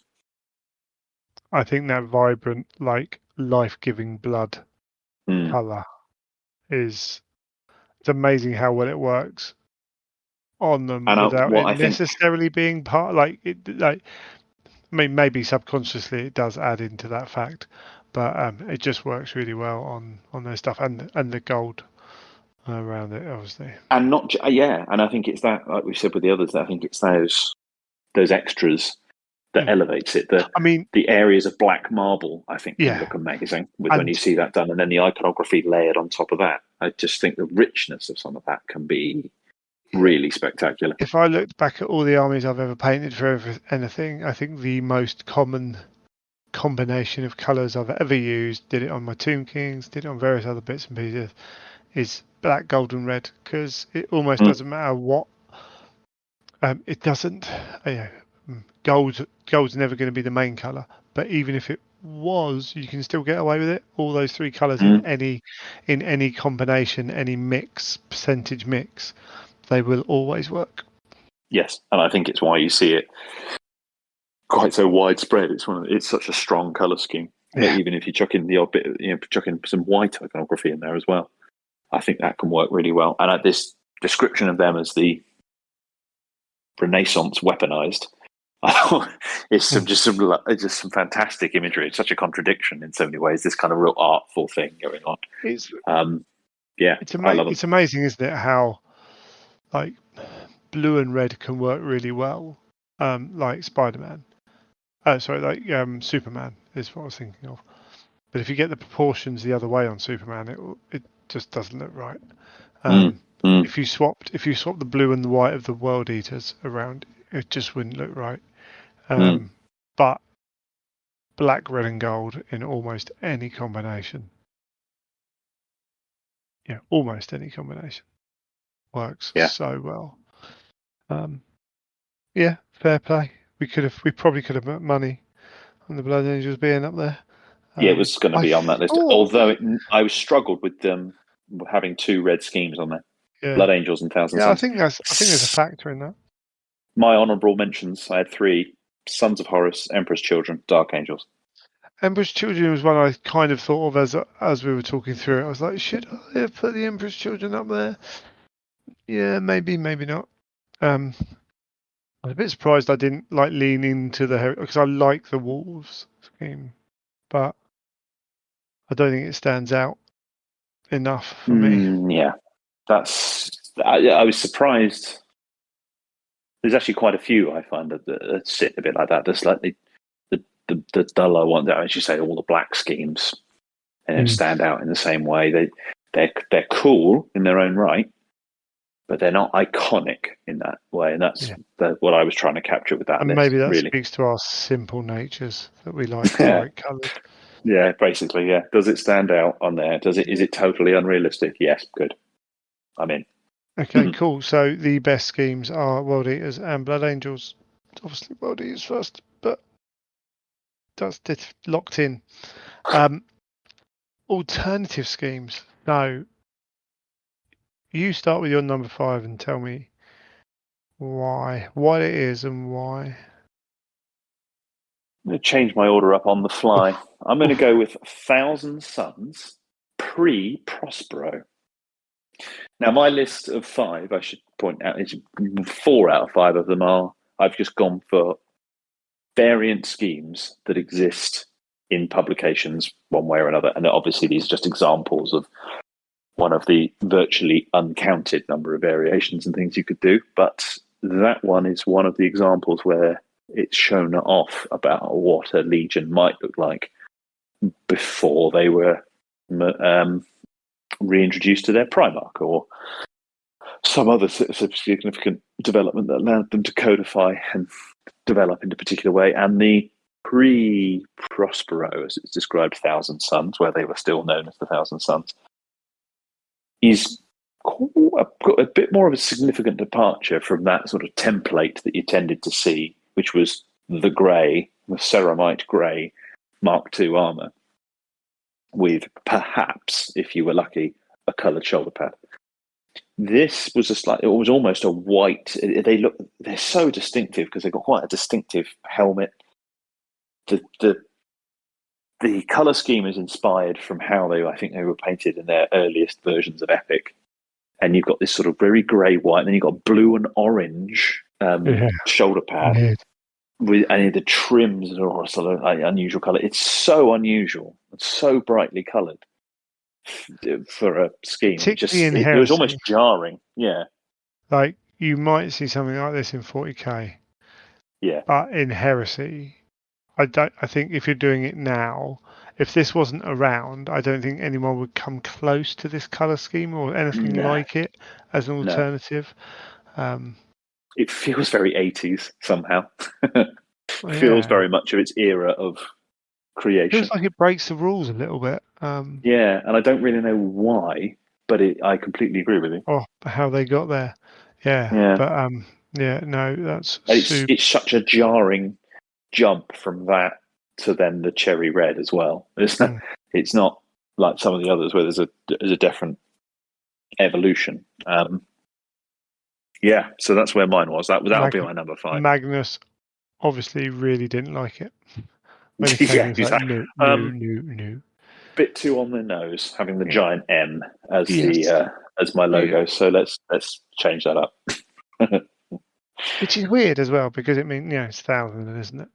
Yeah. No, but and then Magnus. My number 5 is the 1,000 Suns pre-Magnus. Interesting. That's the same. Interesting. For all the same reasons. What's your number 4? Oh, we're jumping back to me. Okay. Well, as you had a skip essentially. The World Eaters in the red and white, so replace the blue with the red mid-Heresy elements of the World Eaters. So not blood, but just changing the blue into a red. That's some cool looking schemes. Many of the same reasons as the blue, but I think the blue works not much better, but the blue stands out even more than the red does. Yeah, and I think you do get the opportunity there to show them as a slightly more. It's quite a cool way of picking out a unit as well, a particular type of unit. You tend to see them wear with the Sarum helmets, don't you, or the bunny ear helmets. You tend to see them start a berserkify. So even if you wanted to pick out a unit in the army, you start to suggest. I think it's a cool color scheme, particularly if you start muddying it up some. Yeah, I'd say it's similar reasonings to the blue one, but just nowhere near as cool. That's my 4. Your 4? My number 4 is the Alpha Legion, but in their false flag color scheme. He says in inverted commas. This is. It basically is. There are some fantastic versions of where people have painted Alpha Legion. Then there's a particular account I can think of who I understand is actually a friend of yours who's done. Yeah, Andrew Gray's Alpha Legion with the Imperial Fist colours. Yes, exactly. What a pain to paint that must be. Essentially painting it twice. Yep. The scheme we're referring to is an Alpha Legion green, blue, teal colour, then with over the top of that yellow, but where it's weathered, they're painted as Imperial Fists, and if you just looked at them, you'd say, that's a really nice Imperial Fist army, nicely weathered, lovely. And you look a bit closer, and you realise that all the weathering is just revealing that Alpha Legion colour beneath. And you start looking at the iconography, and you realise there's a few 20s, few XX numerals have snuck in corners and places, and you think, oh, I see what's happening. I think that someone to actually go ahead and do that in a small force or otherwise, actually paint another Legion, but have nods to them actually being Alpha Legion infiltrators. I think that's super cool. Just love that. This little reveal, hidden in plain sight. Love it. Brilliant idea to have 2 Legions in one as well. You can play them as either, which would be amazing. Yeah. But it's still a bit of a wuss out answer. I think it's cool. I love it. Oh, it's cool, but it's not a colour scheme. Totally is. It's an approach. Okay. Got to subvert these rules, Greg. My number 3. So sticking with classic schemes that we know about is the Lunar Wolves. Nice. It's a classic. It's possibly partly because of what it represents as well. All that in there, but Is the Lunar Wolves not the classic scheme, and the Sons of Horus is the variant scheme? no, because the Lunar Wolves did not take part in the Heresy. Nicely done. It's a Crusader. Not nicely done at all. It's fact. It's fact, sticking They to the rules. They changed before the Heresy even started. And again, it's because it's not quite white again, which I think is a big thing. I looked at them and considered it. I actually, as a variant, on the Sons of Horus, I think I prefer the Justerin and the Catulan Reavers and that sort of thing. Yeah, rather than the white, because it's surprisingly monochrome. The Lunar Wolves, when you look at them, that black and white. I think that's what I like. Pretty stark. Yeah.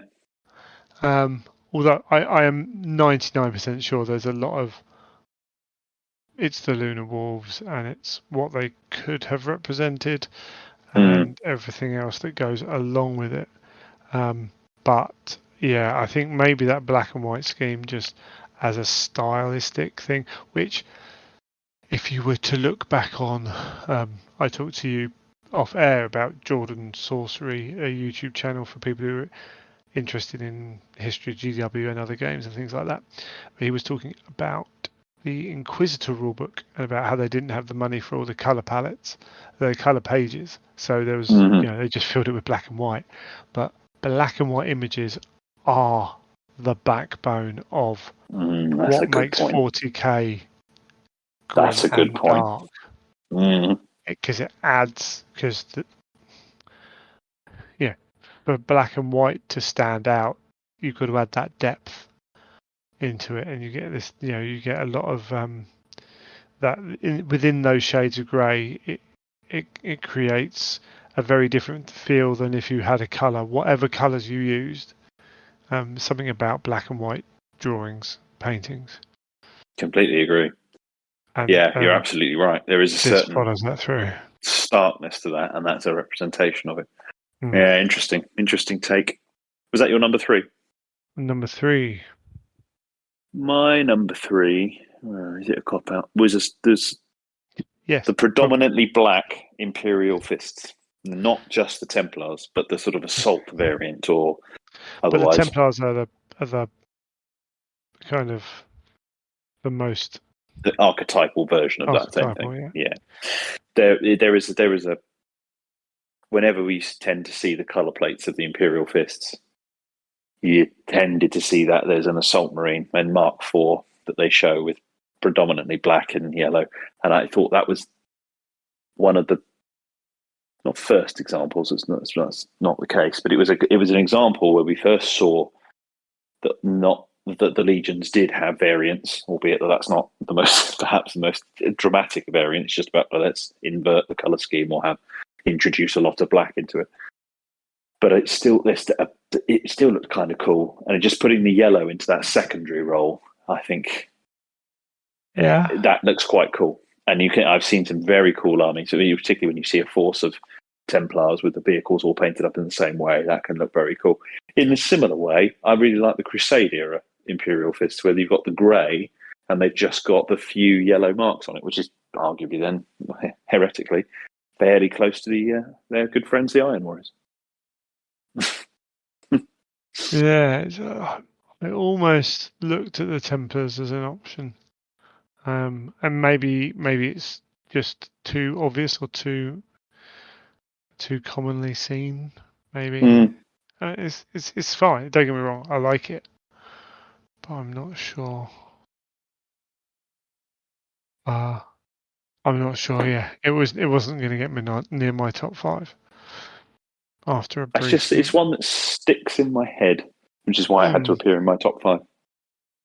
And even with Sigismund being part of it, it wasn't quite cool enough. Cool. What's your number 2? Going to jump on. So definitely saw this on an Instagram account. I'm trying to remember back in the day. My memory is terrible. How much I may have seen of it, but it's based on Andy Hoare, his Grey Emperor's Children, which I just think is A, cool, but B, brilliant for a Legion where... So the whole Slaanesh thing, I think, is part of this, where everyone goes, oh, Slaanesh, it's this, this, this, and this. And it's always the most monotonous kind of, oh, Slaanesh, sex, wee. And it's like, oh, no, the most boring part of Slaanesh is that, partly because it's egged on so much. Excess is so much more than all that, but also, oh, purple, let's paint purple. And the grey goes so against it, but still looks freaking cool. Like, yeah, there is some really cool versions. I've seen some very cool versions of, as you say, well, I mentioned it earlier, that kind of Crusade era grey, and this creeping in of colours and just little hints to it. It sort of adds a realism to it. Well, realism, is that the right way? Yeah, I suppose it is. a grittiness. Yes. Like, yes. you know, because that the purple feeds into that whole kind of, you know, there's a reductive view of the Emperor's Children and Slaanesh as a whole, and the colour schemes play into that. So I suppose for me, part of it is breaking away from that. And we are discussing here this. I mean, I've listed this as the variant schemes. Yeah. This works because it's not the norm. Yeah, it absolutely. works because it's jarring, it's striking because it's so different. Yeah, and it's so high up there for me because of the nature of what it's staying up against. Like, it's one of the furthest from the classics for a number of reasons in what it represents. Yeah, and part of that is, as I say, is that discourse around Slaanesh and, yeah, like, just say the nature that everyone goes back to the same old boring stereotypes around it when there is so much more.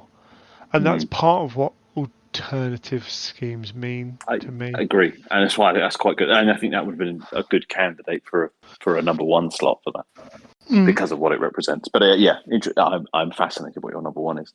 My number two, in a similar way, it's sort of representative of a larger grouping, if you like, it's shown in current the Liber Astartes, is the White Scars camo scheme.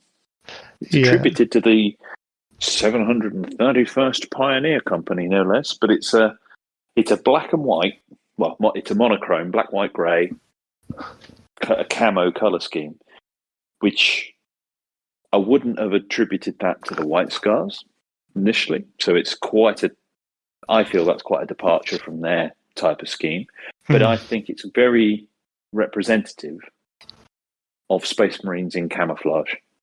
And I think of that, that's why I like it in reference to a Heresy or a Crusade era type of thing, because I think of that when I think of Rogue Trader showing salamanders in Badab War, which obviously is a much later period, but showing Space Marines in camouflage, which is, on the one hand, there's this idea that they are displaying their livery and all that, all its finery, fear generated from that accordingly. But also there is a call and a need for them to use camouflage and otherwise. And I think as a variant scheme, and you could run that as your reconnaissance squads, you could run that as specialist units, you could run it as a particular campaign requiring it. Yeah, I think there's some really interesting options there. And as a variant, I think that's always something that's worth exploring. Nothing screams 7 foot tall, genetically engineered super warrior wearing a radioactive engine on their back as a bit of camo to keep them hidden. Sneaky. Sneaky.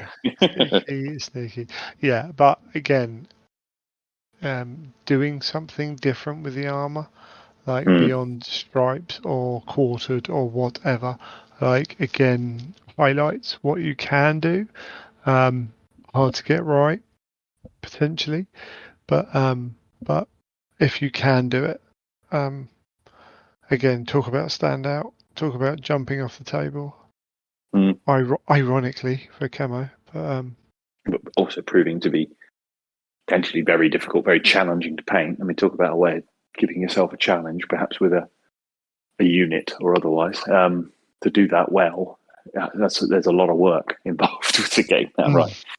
Getting it not looking like you've just splodged paint all over it. So what is your number one? Number one is an army I have considered building and painting, and it would be the Iron Warriors, and it would be them in a brass scheme. Interesting. A dull brass scheme, really simple. So this is a variant of your own making. Yeah, I think. I don't know if I've ever seen it. I've seen slightly darker and slightly like with like browner elements into the silver, the metal. I'm not 100% sure if I've seen a brass. I suppose maybe if you look into 40k, Minotaurs, they were brass, weren't they? Yes, they were. Brass. Yeah. But something like that, because I just think it would fit in with the again, almost solid one color brass with black and yellows maybe to different. Literally just swapping out for a brass scheme was something I've been tempted to do as an allied force before.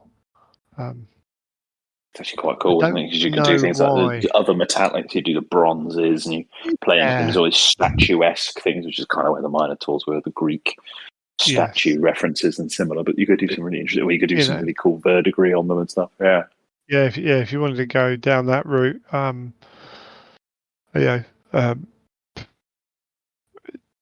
simple, just really simple, just color swap. I suppose the World Eaters is very similar to me. Sometimes simplicity is a powerful tool, because it would be super obvious who they are, but it would just be a different variation on that. A different take on them, which is exactly what we're. Well, funny you should mention the World Eaters, because that's my number one, is the Warhounds. The Warhounds. Remind us again what the Warhounds were like. Well, despite what you said earlier, I'm going to disagree with it completely, where you say that it doesn't work when you invert the World Eaters blue and white. I think it does. I think it works really well. In fact, I think it works even better than the classic World Eaters scheme. I just think it's a really cool colour scheme, as highlighted in the inspiration for our conversation here, in Cult of Paint's recent video. It's the blue, pale blue, typically, body with white shoulder pads with a brass trim, and sometimes a brass helmet. But that weathered up in a World Eater style, again showing off perhaps with some blood marks on there, either as sort of victory marks or self-appointed paint marks on there, or something else. I think it looks really strong, and it's a bit like the Thousand Suns, which started out this run. It's a legion that had a color scheme other than grey before they became the legion they go on to classically be recognised as, and I think they're one of the few examples of that, possibly the only example of that. Dusk Raiders were grey with a single colour item, which is what went on to become the Death Guard. The Imperial Heralds, grey, went on to continue to be grey when they were word bearers, ultimately became red. Imperial Fist, one bit of yellow on them, etc., etc. I think it's a really cool colour scheme. Amazing what a difference just adding the trim does, though. Yeah, I'll roll it. Okay, I'll roll my statement back a little bit. It doesn't look bad. Don't get me wrong. I don't think it looks anywhere near as good that way around. And so are you looking at the classic scheme, so the slightly paler blue? I am. Yeah.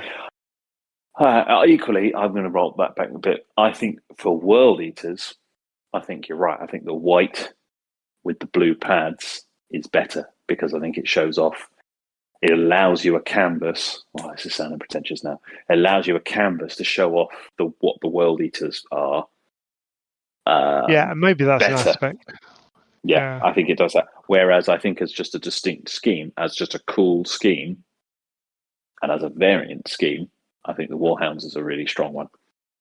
I think Henry did a fabulous job showing those off, but I just think, I think it's a really cool scheme. And you just don't see that with some of the other legions. You don't see these alternative schemes from an earlier period. Even, as I say, we looked at the Thousand Suns earlier, but their scheme is it's still predominantly a grey with one colour on it.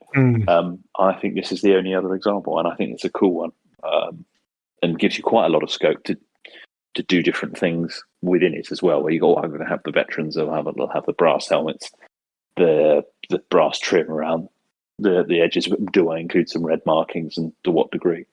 I mean, it's a bit like the red, white, and blue is a strong color combo in the same way as gold, red, and black, as you say. Yeah. Red, white, and blue. It can look a little. You've got to be careful with the blue and the red. You can. Those can be problematic, and similarly, you can look a bit too patriotic. You do the wrong combo. If you're aiming to do that, you can do it right. But you could very easily fall into that kind of comical. And you know what? Of all the things that I was going to say, the comical Captain America look. Having said that, I know people who've done a Captain America style look for armies, and it looks all right, but it was well planned out, well executed. The mistake is to have the look, I've just painted the American flag, or the French flag, even worse. Yeah, well, you did. On multiple counts, not just the blocked colours, but the French flag. I used to have that used to be a problem. I didn't like the Legio Ossidax, the cockatrices for Titanicus. I used to have that problem. It's like, that's a cool red and white screen. This bright red head. Oh God, it looks. Here we go. Here comes the. Yeah. Anyway, I just didn't have the strong. The more I've seen it, and the more I've seen people execute them, I've completely changed my opinion on that. I was like, actually, that's quite cool. Yeah, I was waiting for your racist comments about the French there. I wasn't sure which way I was going to go, which nation I was going to slander, but I pulled back from that just in time. Indeed. Who else has got red, white, and blue as their colours we can pick on? Awesome. So what we're saying is World Eaters are a big legion for all kinds of schemes. They really are. And just actually, it was really fun. And I was really surprised that there wasn't a greater repository, that someone hadn't put together all the variant colour schemes. For example, I was surprised how widely dispersed they were, and actually quite hard to track down. Some of them were, in terms of references to them. There's some written examples of them around, but actually finding visual examples was surprisingly difficult and quite enjoyable, trying to track those down just to see what was there. And then just looking at the classic colour schemes, I just start getting tempted to do all sorts of new army projects at that point, which is exactly what you and I need, of course. Yeah. I think it just shows what you can do as well. Like you've got the official in whatever value you give to that. Colour plates that have alternative schemes on them. You've got whole swathes of legions like the Templars who embody these different colour schemes. You've got pre-Heresy or pre-Primarch or whatever it is, colour schemes as well, particularly I think for the traitor legions if you're doing a loyalist aspect, like going back to your old legion colours. It can be a really powerful kind of narrative tool.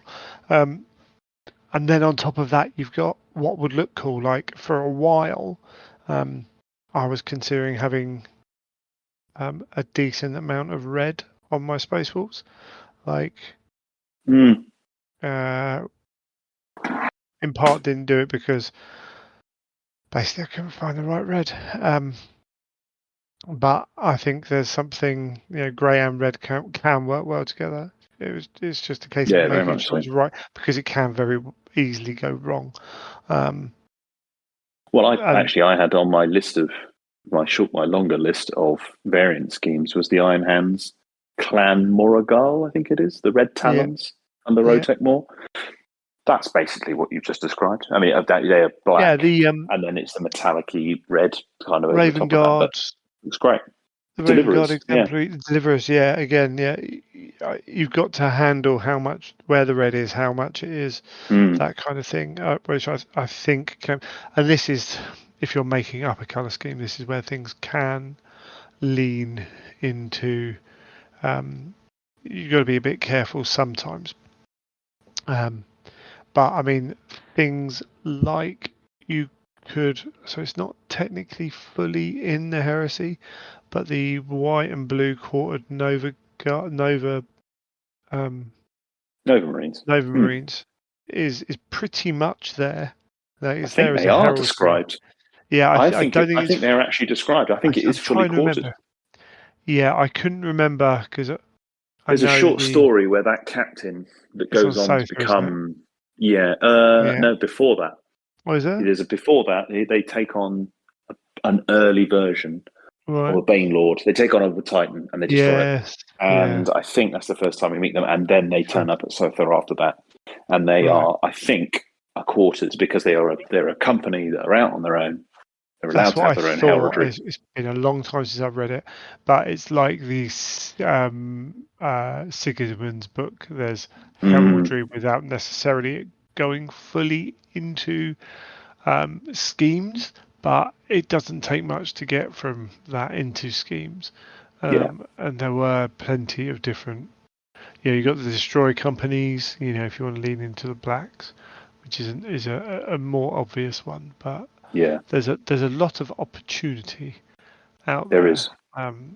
So some ideas are easier to consider and execute than others, I feel. But I don't think that should stop people from looking, and lots of people want to do the classic schemes because they're classics for a reason, Yeah, cool, absolutely. And I think that iconic and nostalgia was what I was trying to capture in my list of the classics as well. Which ones mean something to you? Yeah, if I ever do a Traitor Legion, even if it's a good version of a Traitor Legion, I think it will be those brass Iron Warriors. If I could get them done, it's been in the back of my mind, kind of thing. Well, that's really before you get into the conversation of Black Shields and similar Renegades, where they aren't necessarily falling into a particular, where they've gone on from their own and have got a complete color scheme all to themselves. Yeah, which. I think with Black Shields, I'd be more tempted to have a very basic scheme on them of all, and then picking out differences within there, like maintaining a single color. But I think Black Shields are something different, completely. We'll stop there then. If they ever come back. Before we to go down that rabbit hole. Yeah, we're not going to go down there. We'll wait till see if the Heresy team give us some Black Shield rules, and we'll revisit that. But yeah, we're done. We're done. Fun little exercise. That enjoyed that in the show notes. If I remember, I will try. Yeah, it was a bit different. It's good to do a top 5 again. If you have ideas for other top 5s, something we can throw about. It's as you say, a fun exercise, gets the mind working, and you can feedback with your own as well. I think would be quite cool to see people on the Facebook page, particularly like where other people can interact with it. Would be good to see what. Would love to see it. Would love to see that and see the debate rage. Yes. And how we got it so wrong. No. And how my list is so cliche. I mean, yes, that is true. But I think we've worked out from the Primarchs episodes that once we finished, it's set in stone. It's locked in. Yeah, good point. Good point. There's no moving fact. No, it will be documented for the whole of future history. You might describe it as the Imperial truth, perhaps. Indeed, that is. Don't ever do that again. I thought, let's take cliche and let's run with that. I think there's probably more validity in what we've done here than in voting for the Ballon d'Or that's been going on whilst we record, actually, for World Football, how they've judged that over the years. So yeah, we've got that on it. Awesome. Let's leave that there and frankly go to bed. Like, that ended in a really weird note. Okay. well, you can go to your bed and I will go to my bed. This has got weirdly instructional. I will see you next time, Greg. And yeah, get some sleep before the kid wakes us up. Indeed.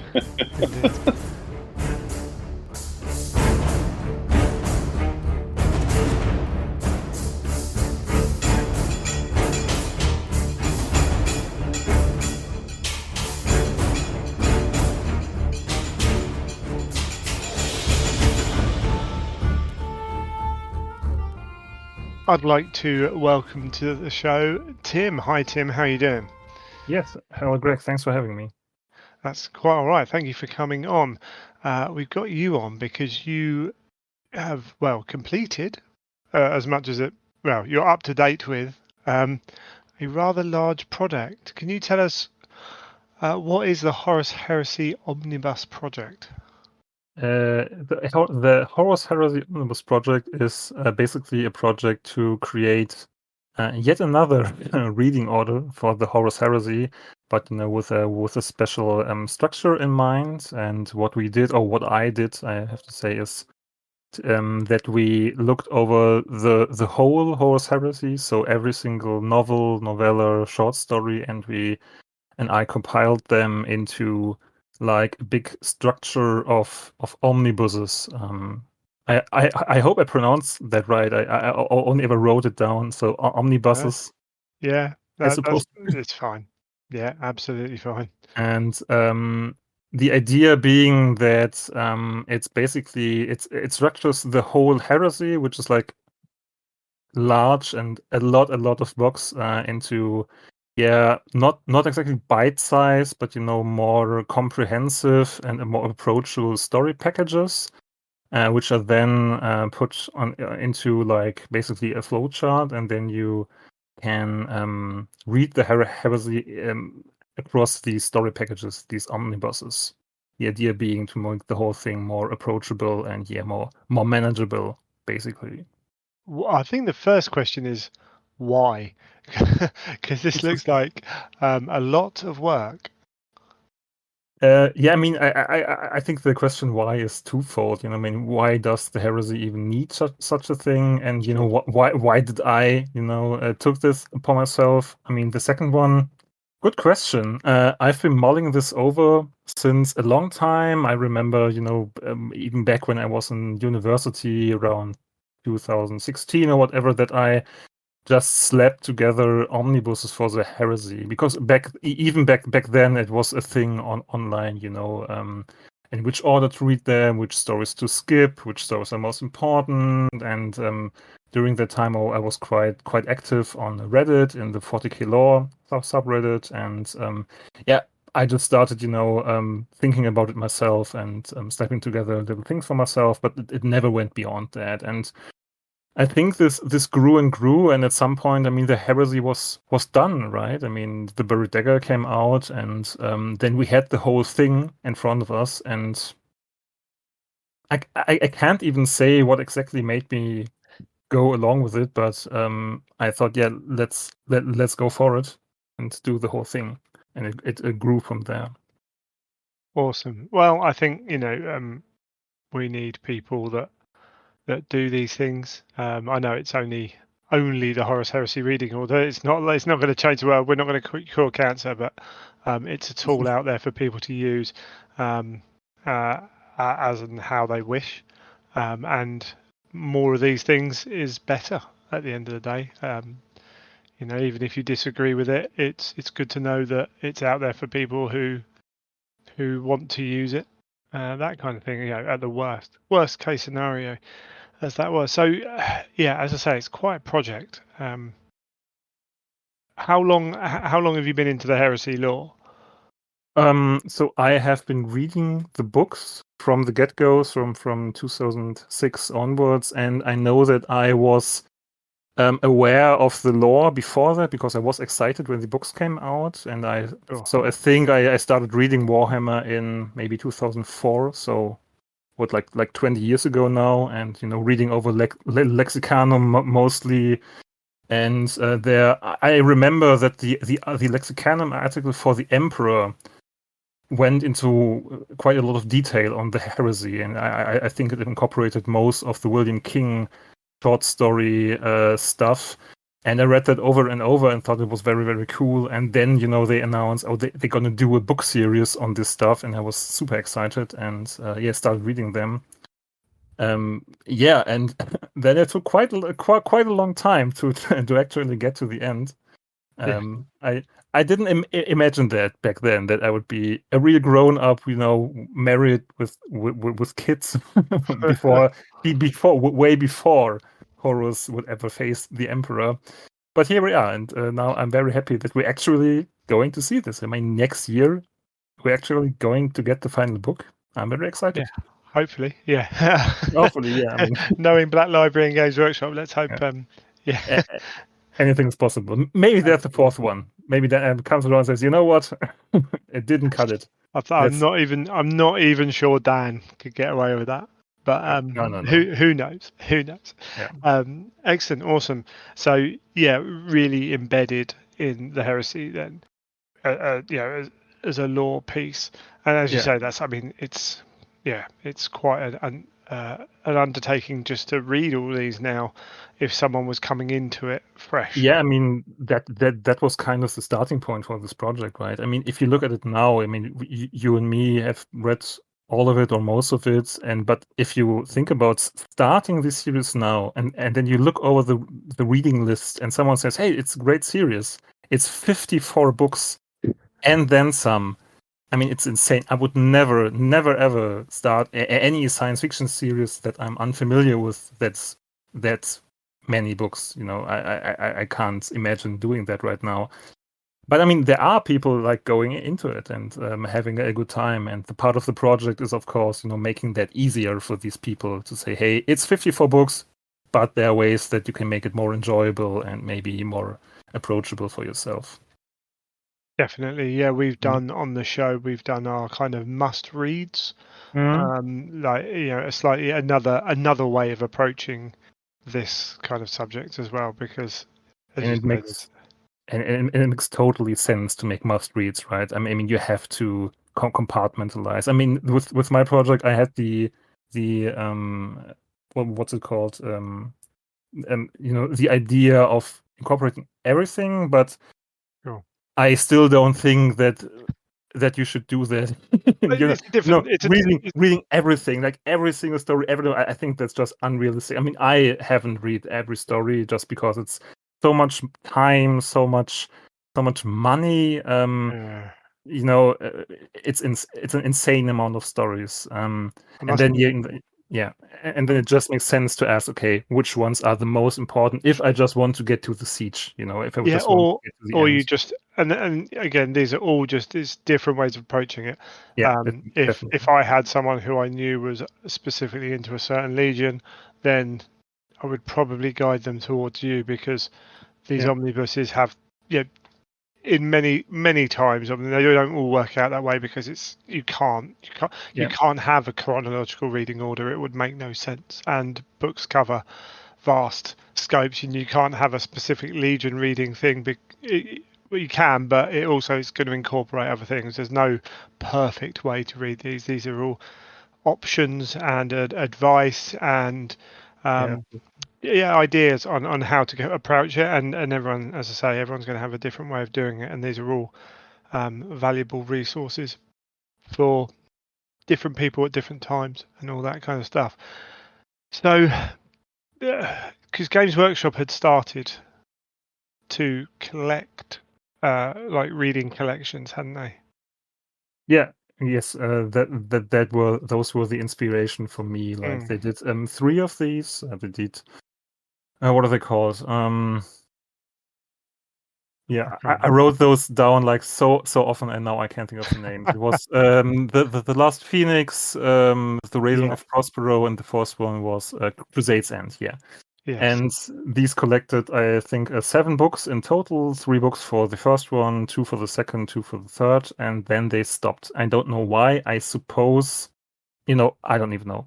Maybe they didn't sell well. Maybe they thought they were maybe too good of a deal, basically, and it would be better to sell these books, which are hugely successful, to sell them separately. But I really liked them, and they were, I wouldn't say a revelation when I got them, but I thought, yeah, this makes so much sense to collect this series in this format, because after the opening trilogy, you are, yeah, you're basically lost in the possibilities and the branches. And I do remember having such a bad time with what's it called? The sequel to Fulgrim,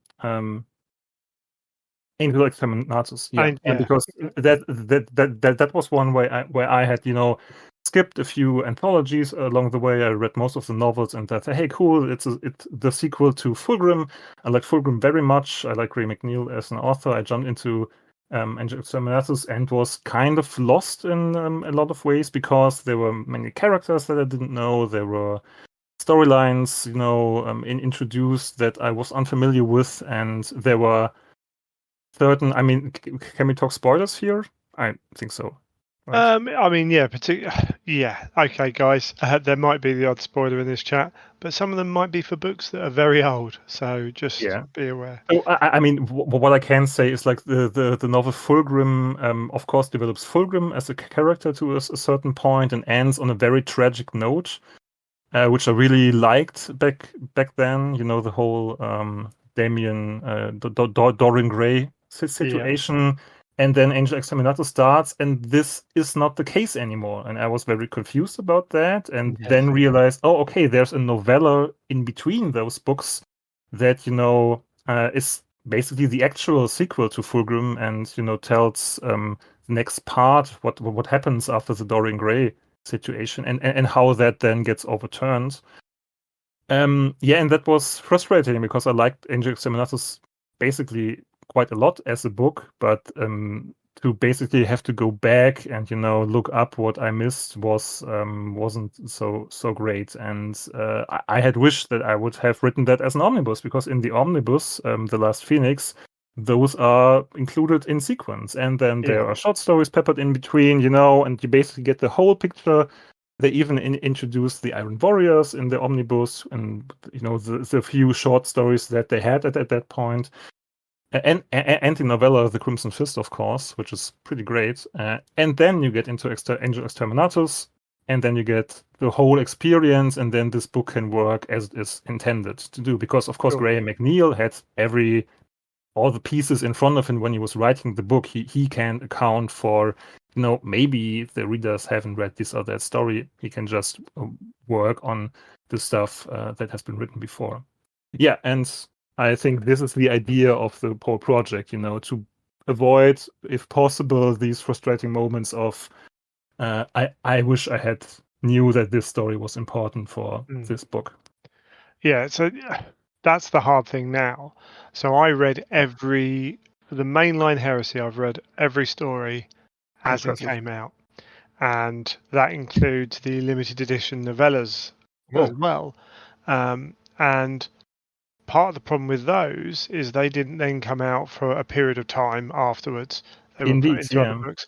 So even if you're reading the released regular books in order, there are stories that maybe not be the most important, but you're reading them, quite a long time after they were written, and therefore knowledge has changed and all those other things. And this is why I like release order. Yeah. Because when you release book 6, the authors know what's written in book 5 and 4 and 3 and 2 and 1, whether they're chronological or not. However, to find out the release order now, you have to do a lot of Googling to find out when Aurelian was released, or what have you. Yeah. Yeah, I wanted to name Aurelian as an example too. I think I even mentioned that in my FAQ at some point, because that was Right. one where I think I also read that when it came out. But I think it only came out as an anthology, I think 5 years later, like a long time afterwards, and then it's totally out of sequence. I mean, Yeah. Betrayer, I think, had been out at that point for quite some time, so it was basically, if you would read it in the release order, you would basically read it as a prequel after the fact, which is not as it was intended. And I think no one should, buy an anthology and then check when the stories were originally released, whether they were written newly for the anthology, or yeah, that's. I mean, that's. But that was just an effect of how they released these stories over time. And I mean, they had like 15 years to, and they changed the process along the way, right? These limited editions novellas make sense from a business perspective, but they're not so great from like a reader perspective.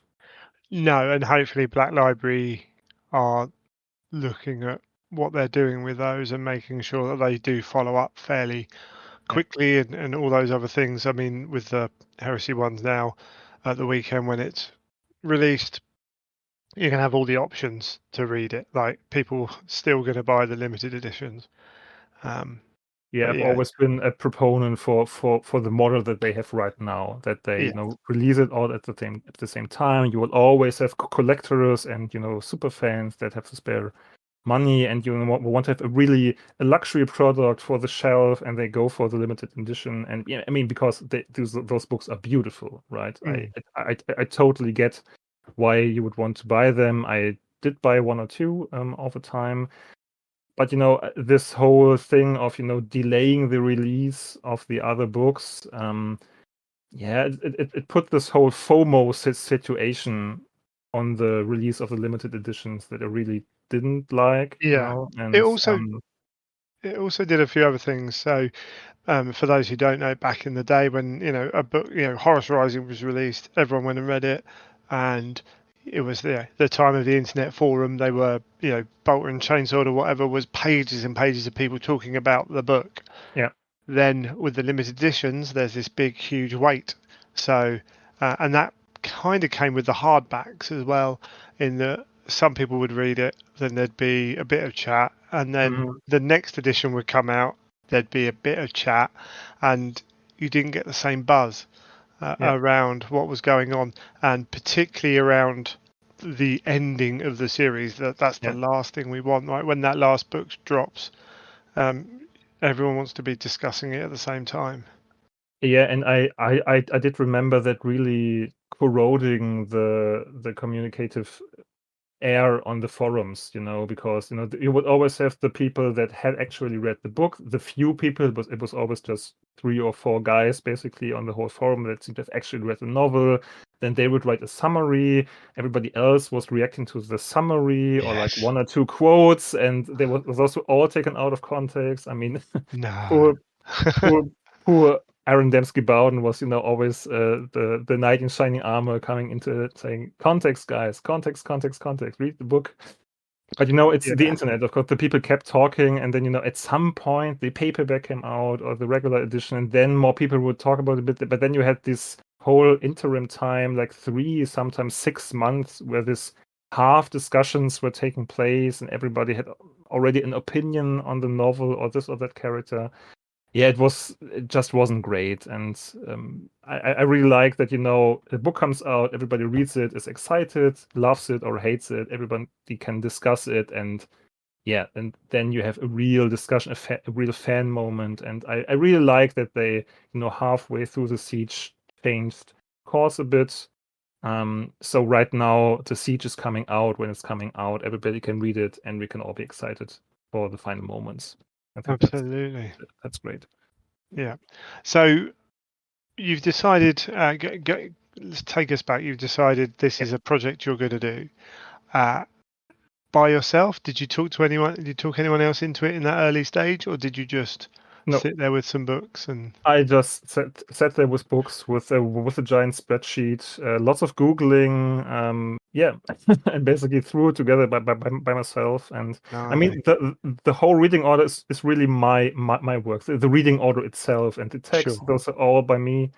I want to take about my collaborators in a second, but but the whole written content, basically, that was all my thing. And what was really helpful was, because again, I didn't read every story that I was covering there. What was really helpful was a track of words. Actually, I Yeah. think you're familiar with Michael from then, because he did read every story, I think, and wrote a review for each story, and he basically had little summaries of every story and what's it about and how they connect to other stories. So that was very helpful, actually, when I couldn't pinpoint a certain story and couldn't read it because I didn't have the time. I could always look that up and say, okay, this is said about it. That sounds like it fits here or there. And that was very cool. Definitely, I've used when I've come to talk about stories and gone, oh no, I've got to do that in an hour, and I need to remember this a little bit of it. Pop over, see what Michael's written. Absolutely useful resource. So when did you start this project?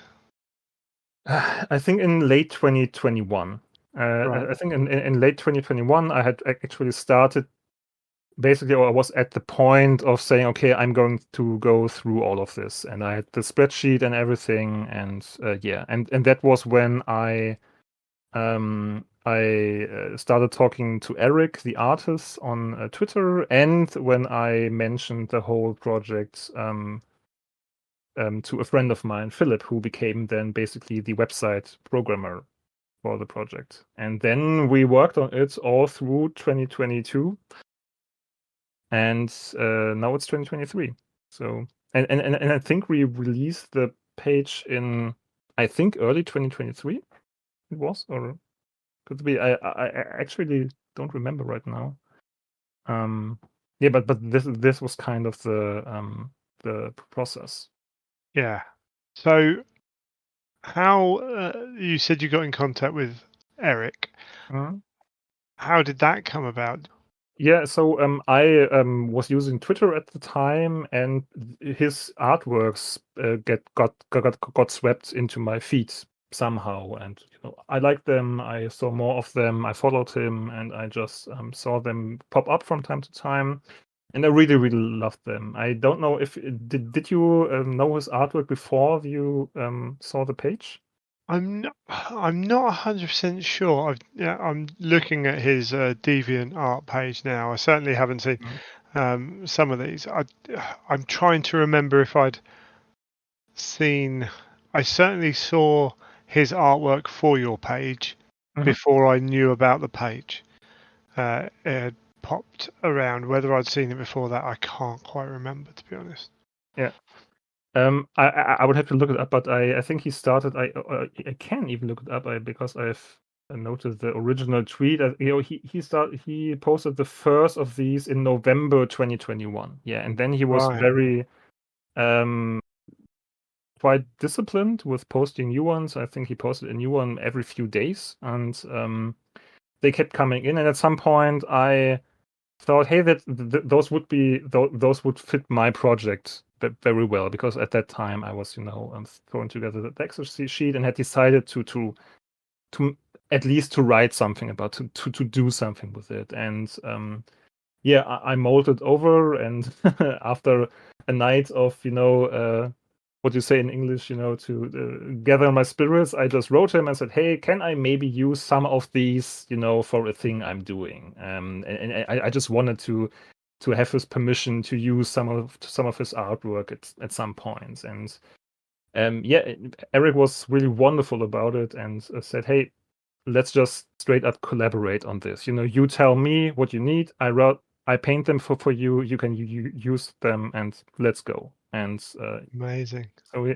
I was really really lucky, and really it was really awesome. A great opportunity. And I was really shy at first. I was like, hey, I don't want to be too much of a pain. Can you maybe? I have an idea for this character. And he was like, hey, just tell me what you want. It's fine. Tell me. And he just threw them together like at lightning speed, and it was so cool to basically at some point, I got more brave and more self-assured in this basically working relationship, and said, I want these 4 characters, and the next morning I would have like 4 messages on my Twitter DMs with these new artwork, and that was just wonderful. Like a little Christmas every morning. That was really cool. Yeah, that sounds super cool. Yeah, and it's never easy to ask, when you're not paying someone to do something or what have you. You don't want to impose. I think most normal people would be quite, quite gentle in the way they ask. But yeah, no, it works really well. Just for those who aren't aware, who haven't looked at the site maybe yet, they're little pixel type images. Good that you mentioned that. If you haven't looked at the site, like Greg said, like Eric does pixel art, like 8-bit pixel art is his thing, and he did pixel art of. I mean, I think I can say every Horus Heresy character, basically. I don't even want to say every major Horus Heresy character, because he did do some quite obscure ones too, and he did like little pixel versions of them. Pixel Marines is how he called them.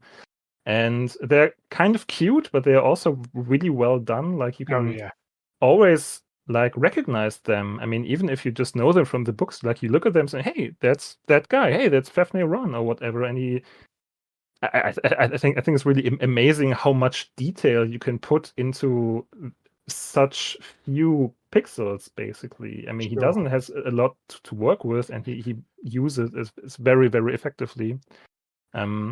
I think it's quite the magic trick, to be honest, to be able to do that. I mean, if you make a painting, you have all the space you want, but if you say, okay, I only have 300 times 300 pixels, I mean, yeah, it's very cool. I'm really, really, really a big fan of his. It is phenomenal. As a guy whose first computer first console was a Master System 1, I'm pretty appreciative of this style of artwork, where it is amazing what you can do with an 8-bit kind of image. And as you say, there's like every single one, they look characterful, they look different, they have distinguishing features where, as you say, you can be like, is that? It is. Wow, that's awesome. And I've just been, all the time you've been talking, I've been flicking through his DeviantArt profile, and there's Lord of the Rings, Critical Role, like there's some really cool stuff. So I would also say you can find him. The links are on the show notes if you want to go and look at that, because it is absolutely awesome. Yeah, I mean, say hi from him on his feed. I don't know if he uses DeviantArt anymore, but he is still on Twitter occasionally. And if you want to throw him a like or a share or whatever, I think he's very appreciative of that. Yeah, I'll try and remember to put his Twitter in the show notes, but you can find it through the website if you're on there anyway. But yeah, no, it's just a good. DeviantArt's just got a good place of having loads of cool stuff. And in fact, Total War retweeting some of his stuff. If I just shoved him in the search bar for Twitter, and there's loads of cool stuff on there as well. Awesome. So you've got someone doing art for you. You've got your work, and then Philip. So is he a friend of yours? Yes, he is a private friend of mine, and I think I actually like the story how we came upon the Horus Heresy quite a lot, because he didn't know what he stumbled into. Right. It was actually on a Christmas party, and I remember that we were talking about stuff, and we came upon book series, and the Wheel of Time had just come out on Amazon Prime. The series on the book series, and I had read up on it a bit, and it's also quite a large series. I think it's 12 novels or something, so a comparatively large amount of books. And I mentioned that to him, and he said, I wonder if there are any other book series that are longer than that. And I you bet there are. I'm so happy you asked that question. And then I basically took him on a 15-minute discourse over the Horus Heresy. And at some point later, I basically mentioned to him in passing that I wanted to build a website, that I was looking into ways of building a website. And he was like, hey, I do that for a living. And I actually didn't know. I was friends with him for some time, but I didn't actually knew what he did for work, because it didn't really ever come up. And he builds websites basically for a living, and said, hey, I can be your guy if you want. And then we came together and built the website, and he was really invaluable in building this. I mean, I don't know what I would have done without him. I mean, I would have done something, but I never ever dreamed of having this kind of really professional layout, and a real website where you can click around, and a map, and an interactive map, and everything looks kind of cool. And and he was it was super interesting to see him work. I never did anything like this. I never saw code outside of watching The Matrix, and just looking over his shoulder. And here again, telling another expert what he was supposed to do, what I wanted it to look, what I wanted how I wanted it to work. And then he making that a reality was really cool to see. Again, I was at first very, very shy and gentle, and maybe if it isn't too much of a trouble. And I was like, hey, it's cool. Just tell me. I want to make this work too. And in the end, he absolutely did, and he's still doing it. I mean, we're both a bit out of the project right now, because the website is basically done and working. I mean, we still have ideas how we could add some stuff in the future, but we have both have kids and lots to do. So this is a bit on the wayside right now. But he was great. And again, thanks to Eric and thanks to Philip. You really did me a good one there, folks. Yeah, it feels like in this day and age, having a website man is the equivalent of back when I was younger, having a guy who knew how to fix cars. Yeah. You need one around just Absolutely, to help you out if you can't do it yourself, which I absolutely cannot. So you've got these all these stories. How much time was spent rearranging them into different omnibuses? It must have taken a lot of work. I mean, it was just an ongoing process, right? I managed to have the spreadsheets available both on my computer and on my phone, so I could basically work at any given free moment and look over them, Google a bit, rearrange stuff. And some omnibuses were really quite obvious. I mean, I think the very first omnibus I threw together was the White Scars one, because this is really just, okay, you have one author, you have one story arc, you basically just put them in a release order, and then you're good to go. And it's a great arc. It works very well. Then you have something like the opening trilogy, which is also, very obvious. And, then at some point you come into the nitty-gritty. And I remember that I had some omnibuses basically good to go from the get. I say, okay, and then this one is going to be together. And then when I really got there and thought, okay, now I'm going to put these and then together, I realized, this doesn't work, because of all the stuff that's happening left and right. I remember that I was originally planning, for example, to put, because they really make for a great trilogy, in my opinion, I wanted to put the first Heretic, No Fear, and Betrayer in one omnibus, because I think they are from two of my favorite authors. They work really great as a real trilogy. Like, you have the opening book, the first Heretic, and it introduces Logger and the whole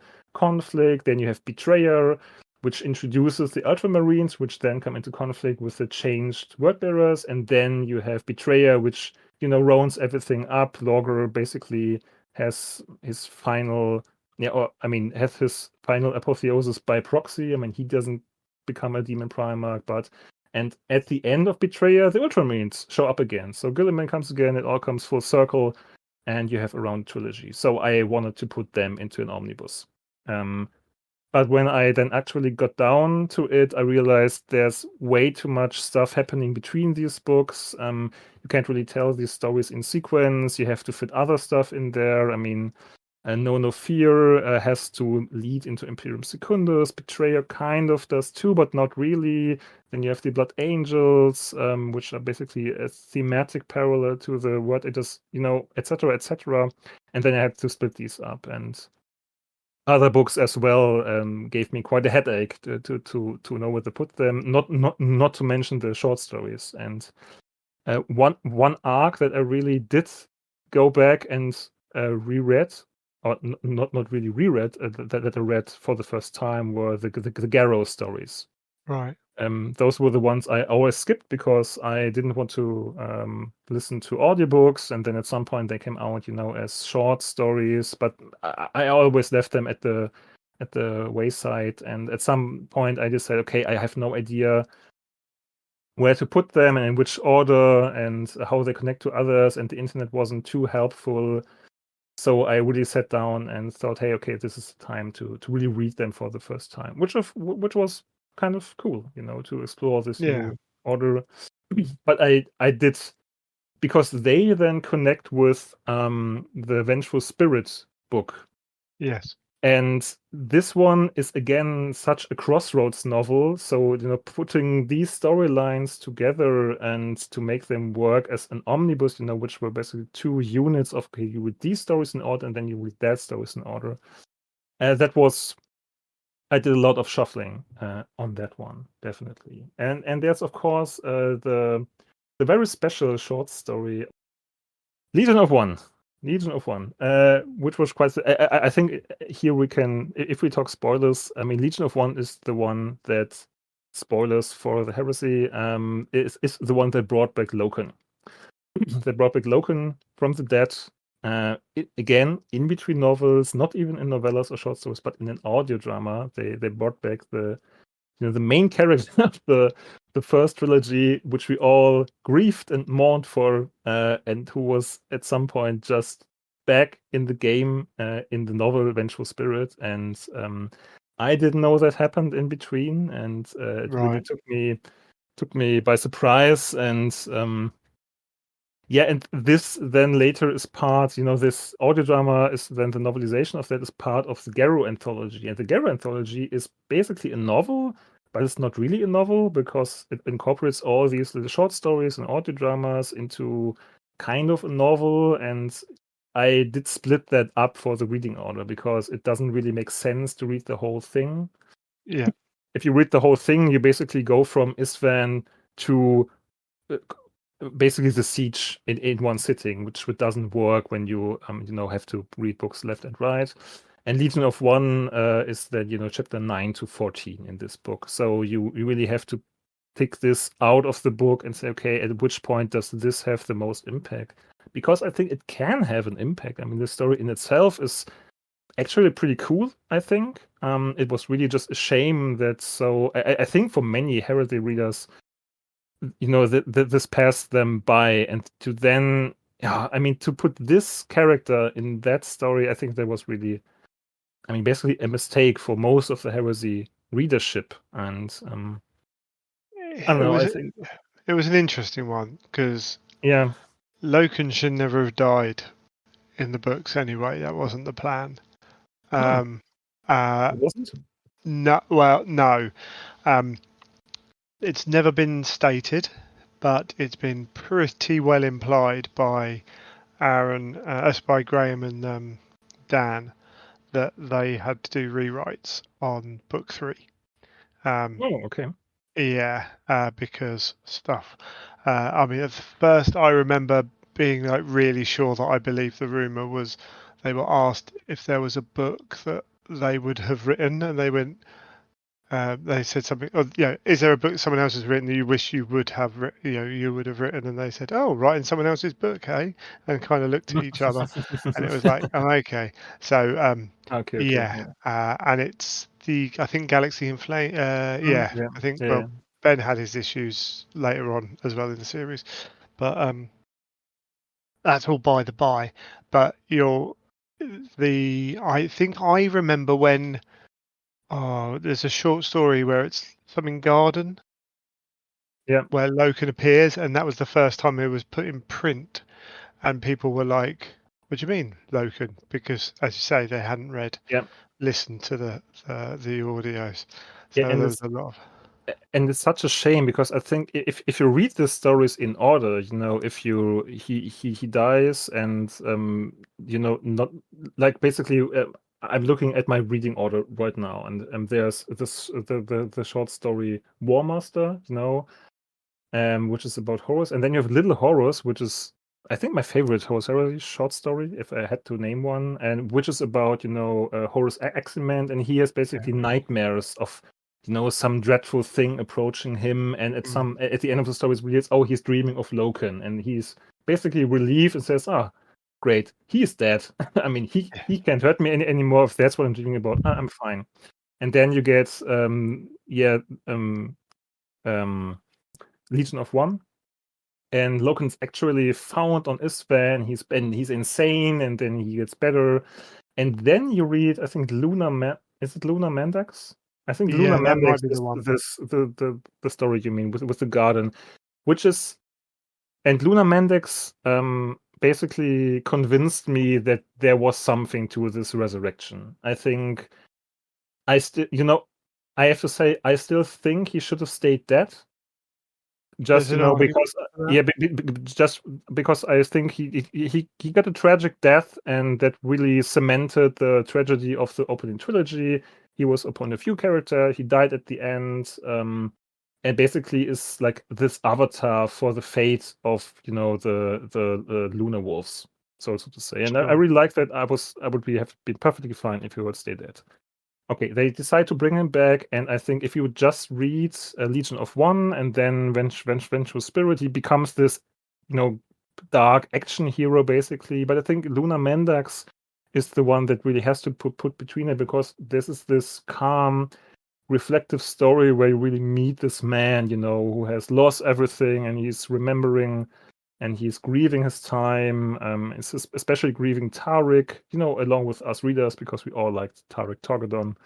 And then you come back to the Vengeful Spirit, and then you have this ground for the character to go from there. And I really, and then I'm fine with that. And now I'm really interested to see what they do with him in the Siege. I mean, I have my theories, but we'll see. I mean, I'm excited to find out. And but you do need this whole story, is what I'm saying. Yes. And it's a shame that you have to go through 3 formats before really getting to the point where it gets to be fun again. It's it's one of those ones I'm trying to remember because it's been a long time, but I think that Loken was always planned to be in later, and then book 3 happened, and they kind of had to rescue it a little bit without necessarily rewriting whole aspects of it. But there is definitely an argument that Loken should have stayed dead. Absolutely. But hey, this is the heresy. If you don't see their head come off, yeah. and even if you do see their head come off front and center on stage, that might not even be the end either. Yeah, I mean, Tariq is back, kind of, right? I mean, he really did die, and then they turned him into a demon, and now he's haunting Loken. And what's his name? The Emperor's Children's had his moments as well. Eidolon. Yeah, so who literally got his head cut off, and he's fine. He got fine. better. Yeah, indeed. Space magic can do a lot. Magic, everything's possible. Yeah. Awesome. So yeah, I mean, I've just been, as we've been talking, I've been looking through some of the collections you've got here, and just to show you kind of how difficult this project is. We've got Omnissiah 2. This is Omnibus 18, End of Empires. Yeah. We have The Last Church, Blood Games, Outcast Dead, Sigilite, Wolfhunt, Master of Mankind, Bringer of Sorrow, Binding of Succession, Order of Sinister, Dreams of Unity, Magisterium, The Last Council, 2 Metaphysical Blades. Some of those stories were written years apart. I mean, a decade apart. The Last Church is really old. And Blood Games, too. Yeah. Absolutely, and all the way up to The Last Council and 2 Metaphysical Blades. We're also covering a huge swathe of in-universe time as well. Yeah. And although obviously there's a linking aspect to these stories, it's easy to see how, like, there's a lot of disparate parts in that as well. Yeah. I mean, I always had to make a decision on how I wanted to collect a certain omnibus. I mean, again, sometimes it was easy. The White Scars are the main fiction. You follow them, you're fine. Sometimes you have an event that ties them all together, like Calth. For example, Calth was very easy. You put the Calth stuff in there and you're done. And then you have stuff like this. I mean, where do you put the Master of Mankind? What?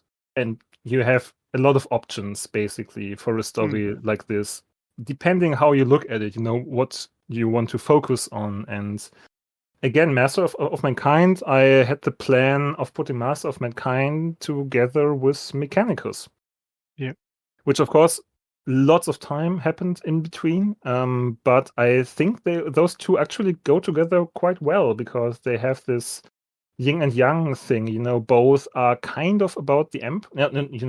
Mechanicus is not about the emperor, but the emperor is very important in it. It starts with the visit of the emperor to Mars, and then it goes from there. And in Master of Mankind, I mean, it's known as the Custodes book basically, but it's also a lot about the Mechanicus, and it's the second half to the Mechanicus story, basically. I mean, the Mechanicus begin their exodus and their schism in Mechanicus, and they end it, basically, at least on the pages of the Heresy, in the Master of Mankind. So I wanted to put these together, which didn't work because, there's so much happening between those two that...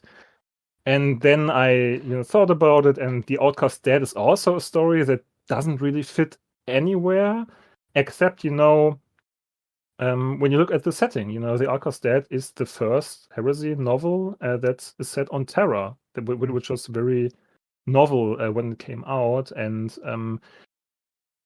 then I kind of got to the point, okay, maybe this would be a Terra omnibus, and then I thought, okay, maybe you need an Emperor omnibus, but how do you do an Emperor omnibus? I mean, there are not really any Emperor short stories except for The Last Church, maybe. And then you got this collection of stories about this, anchor of the Emperor, basically, the anchor of the Emperor, about the Sigilite, the Custodes, about Terra, and the whole shadow games he's playing, and the kind of also the political stuff and the decisions that are made, at the very, very top of the Imperium, with the Magisterium or the Last Council, and which then feeds into the very final omnibuses and basically bring you up to date what's happening on Terra. But I mean, I don't know whether these, especially these, very disparate reading hours, if they would work, if you would sit down and read them from A to B. But then again, I think this can be quite interesting. I mean, if you're willing to go along with some, scene jumping and time jumping a bit, just sticking with a theme, basically, I think this can be quite fun to read, apart from the more obvious omnibuses where you follow a character or something. I think this also highlights, like, not only how do you approach that bit, but then how do you not have these be huge collections? Because within all that, as you say, that the Sigilite is such an important part of the Emperor's story, but then the Sigilite also feeds into all the Garrow storyline, becomes really quite important for all that stuff. So I don't envy you that challenge of having had to do that and to say, no, this needs to be, I need to move this into that bit and that into that bit, because there's no perfect answers to these. Was there one, well, I expect there was more than one, but particularly with the novellas and the novels, were there any where you were really like, oh, I've no idea how to fit this one in. I've got my broad ideas, and yet I'm still left with these stories. Where do they go? I mean, not really. I think the ones that were the most troublesome were the ones that had too many options. I don't think there's a novel where you can say I really don't know what to do with that. Okay. I mean, something like Damnation of Pythos is one that sits a Yeah. bit alone just by the nature of what kind of story it is. But then again, you can very easily and think very nicely combine that with all the Iron Hands short stories there are. Yes.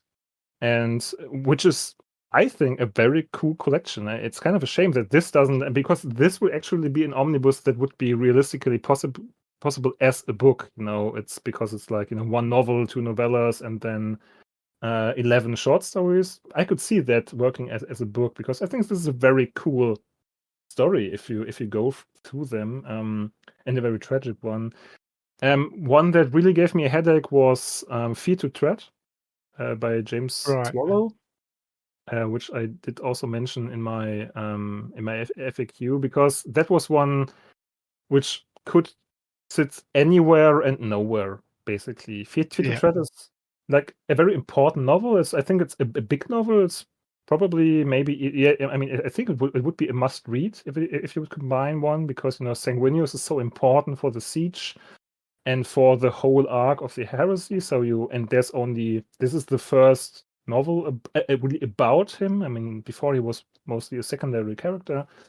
And the Blood Angels are a very important legions. They are one of the 3 legions that will be take part in the finale. So you have to have this book somewhere.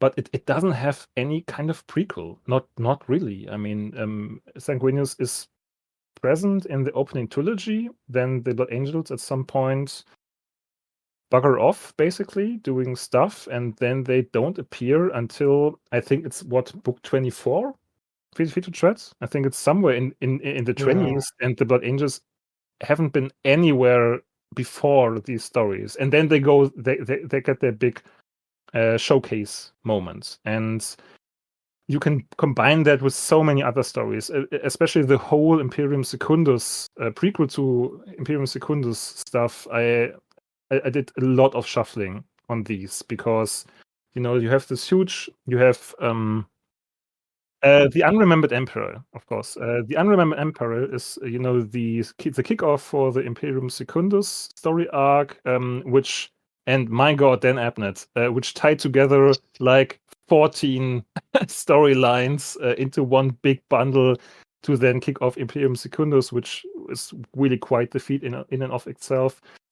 But which, I had some problems, to create the omnibuses that lead into that, because you have to combine 5 or 6 storylines, and then you can look, okay, which novels are about these characters, about the Salamanders, the Night Lords, the Dark Angels, the Blood Angels, the Ultramarines, the Night Lords too, and all of these have to then flow into Imperium Secundus and the Unremembered Empire. So, and then I had to know, okay, I have Fear to Tread, which obviously leads into that, and I had to combine that with some of the other Imperium Secundus prequels, basically. And yeah, I didn't really know. I was thinking, about thematic combinations. I thought about, combining it with I don't know, Ultramarine stuff, Webbearer stuff, and in the end, I arrived at the solution to pair it with Betrayer.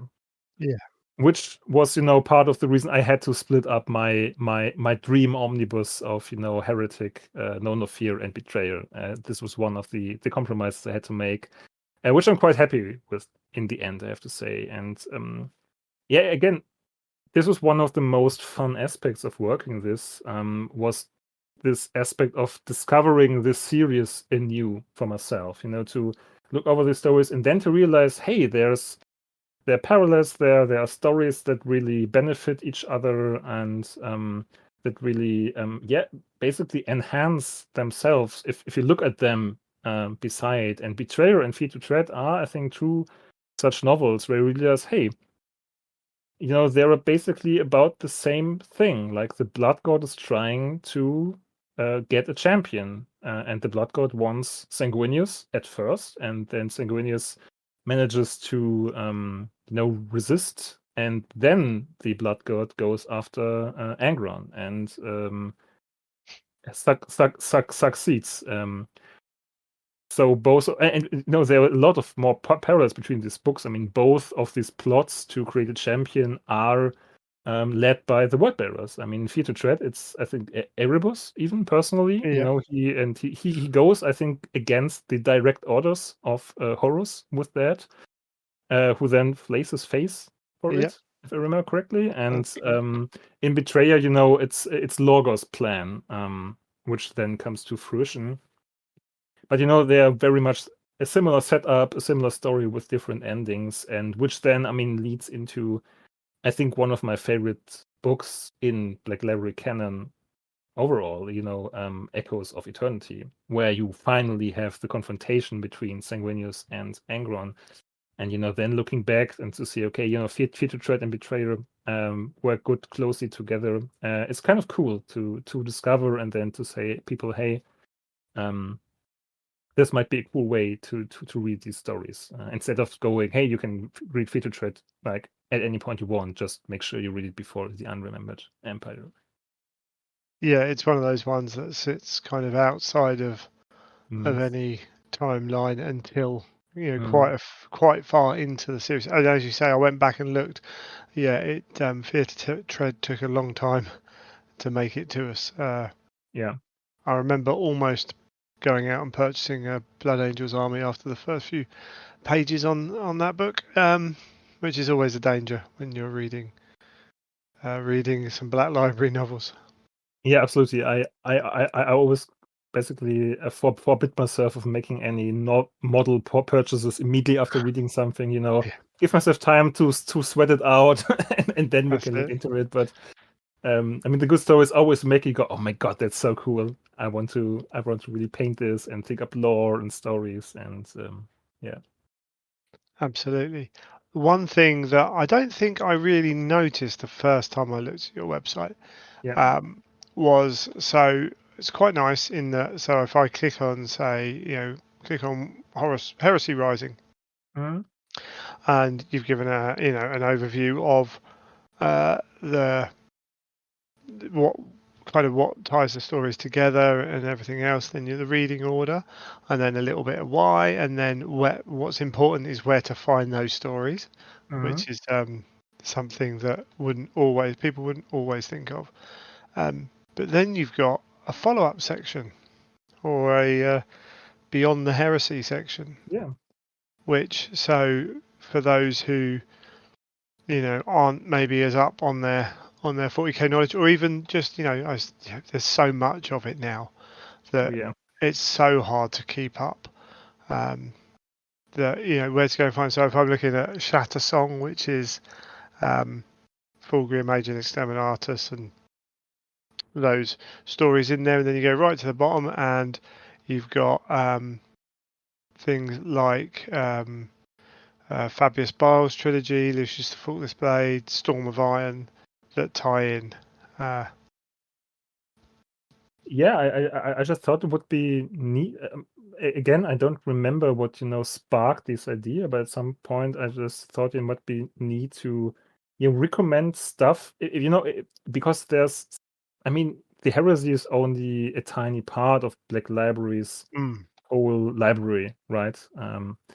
And there's so many cool stories that kind of link to the Heresy, or are just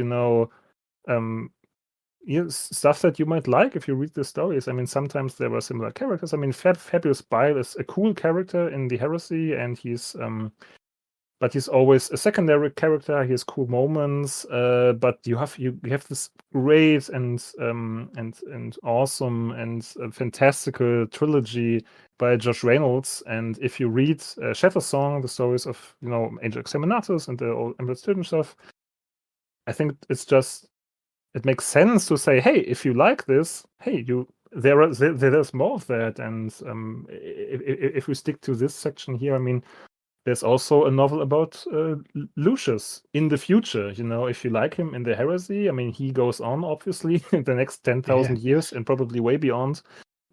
The bastard, and but there's a great novel about him, Ian St. Martin, and then if you like Iron Warriors, there's a whole arc about them in the future of the setting by Graham McNay, which in turn inspired the events of Angel and Exterminatus, because the Iron Warriors books by Graham McNeil are way older than the Heresy. Not way older than the Heresy, but way older than Angel Exterminatus. And I think this is always to give people something to jump off of the Heresy, basically. Not jump off of the Heresy, but to go beyond this this plate, basically, and say, yeah, there's so many cool stuff. And what I personally like was a little basically there was a little treat I gave myself, is when you look at the Siege of Terror omnibus and then go all the way down to the Beyond the Heresy section. I just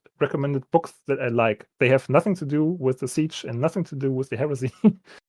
Because I mean, if you come at that point, what are you going to recommend? Like, I have recommended every splinter of novel for every legion that goes into the future.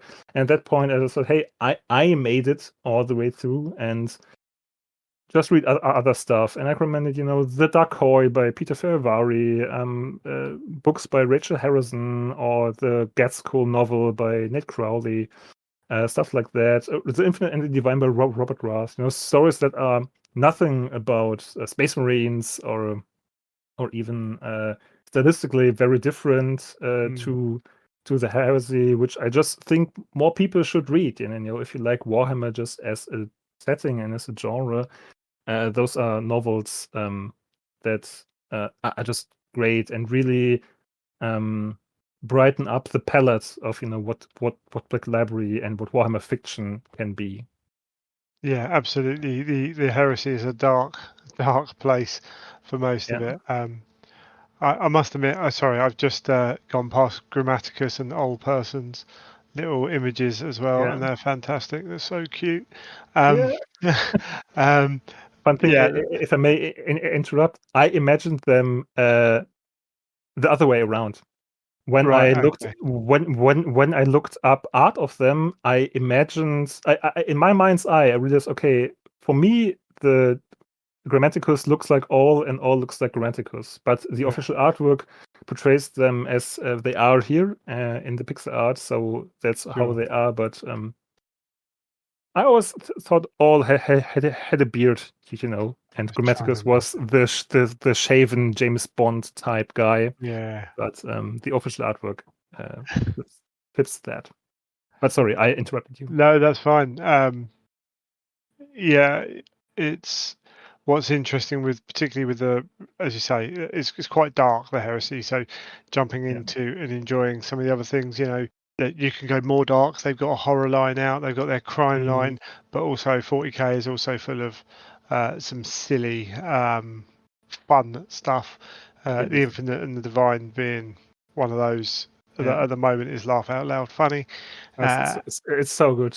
It's a very clever book. And what you were saying particularly earlier, like Storm of Iron was written donkeys years ago. One thing Graham does, for better or worse, is there's a lot of reoccurring characters. So in that case, there are characters who he has, whose stories he's then told in the Heresy. And there are other times where the Heresy now is there for people who have characters to look back on and draw from. So it's been influenced and influences future books. One of Chris Wright's battle books features a character from the Heresy in a way that I didn't expect. In fact, it's an Iron Hands book, and I'm not a fan of reading Iron Hands.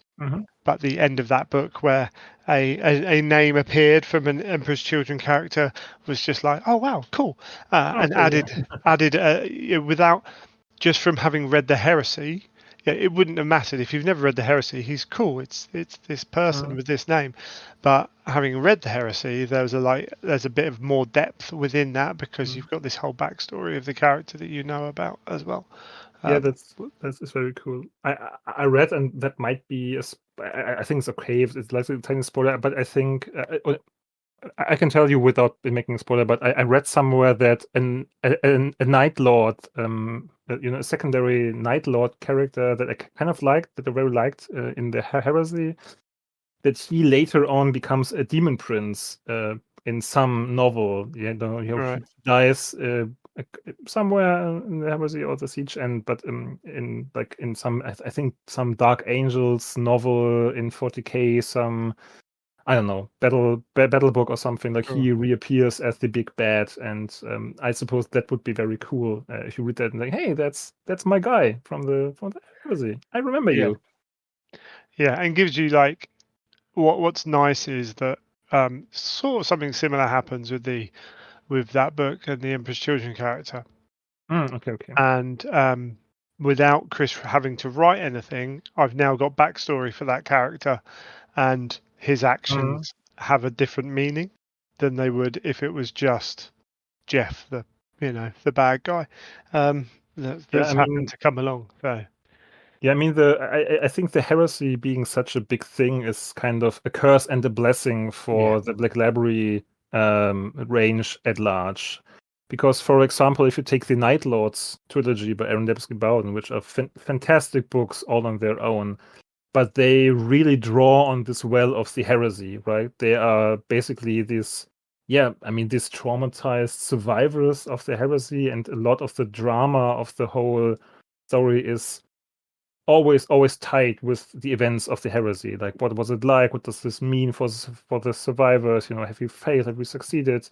How do we rebuild from the past? And do we even want that? And I mean, you can read those without being familiar with the Heresy, but I don't know if they work that well if you don't have this grounding in this whole conflict, and with Conrad Curse and the Siege, etc. And which then, of course, has the problem, if you recommend these books to someone, you kind of have to go, hey, read these, those are great. And you kind of have to read these other books as well. Which ones? Yeah, well, and it is tough. I think the one thing Black Library have done very well, they haven't always done it very well, but in general, like far more positive than negative, is every time they include something, it adds to the experience of future books that are written, and sometimes books written in the past as well. It puts a different spin on things. Unreliable narrator helps with that because it can help them smooth a few rough edges. But there are definitely books that have benefited from having 2 feet firmly planted within the background the Heresy has set, but then taking the story on from that. I mean, and it goes the other way around too. I mean, you can't. I mean, you not you can't, but the Heresy feeds, of course, from the 40k stories. The Heresy doesn't really make sense on a dramatic level if you don't have the dramatic irony that the whole foreshadowing aspect brings to it. You basically have to know Warhammer 40k to really get the most out of the Heresy, and you kind of have to know 40k to get the most out of the other way around. You know what I mean? They feed on each other. Basically, you have to read the one. You have to already read both to enjoy them. to get the full immersive experience. Yeah, I was a little bit jealous of my friend who started reading the Heresy series, who played a lot of fantasy, and turned around to me and went, "Ferris dies," and I was like, "Oh my!" Yeah, and he went, "I didn't know," and I'm like, "You what?" Oh, that's great. Yeah, and I'm like, "Oh man, you've got some serious." Oh my god moments coming up, and I don't want to spoil a single one of them because which is kind of also cool, right? If you really go blind into this and everyone is basically fair game, who makes it to the end. I mean, it can be this kind of story. I mean, you miss out on all of the foreshadowing, of course, but this is also kind of cool. I mean, Ferris dies. My God, he was killed by Fulgrim, but they are friends. How could you do that? And how it's so hard to be within, like, even 20 years ago, it was hard to be in any Games Workshop game and not have this background knowledge. Now it's almost impossible not to absorb information, and that's why certain things like the events that John French wrote about in Praetor of Dawn, like kind of had to happen because they've got to keep you on your toes a bit. This guy's getting all of that. Which I really liked. Praetor of Dawn was one of my favorite Heresy novels. Definitely, I really loved that. Yeah, it was a great book. And I just reminded you that you might not know everything, which is really which is cool. And that ending was, I think, really well done. That was really shocking, and it perfectly fit. I think it wasn't just for shock value. The way I read it, it was very it fit very well into the story, into the book itself, which is always very important for me to know that the books work as books. And I think Praetorian did a great job of just being a great book. It was so. It was so much fun. That book was so much fun. The whole espionage thing was just like a very cool action movie, with two very smart opponents trying to outplay the other one, but both don't know the full extent of the other one's capabilities, and in the end you get this confrontation and the shocker ending. Great stuff, John. Good job. Yeah, big time.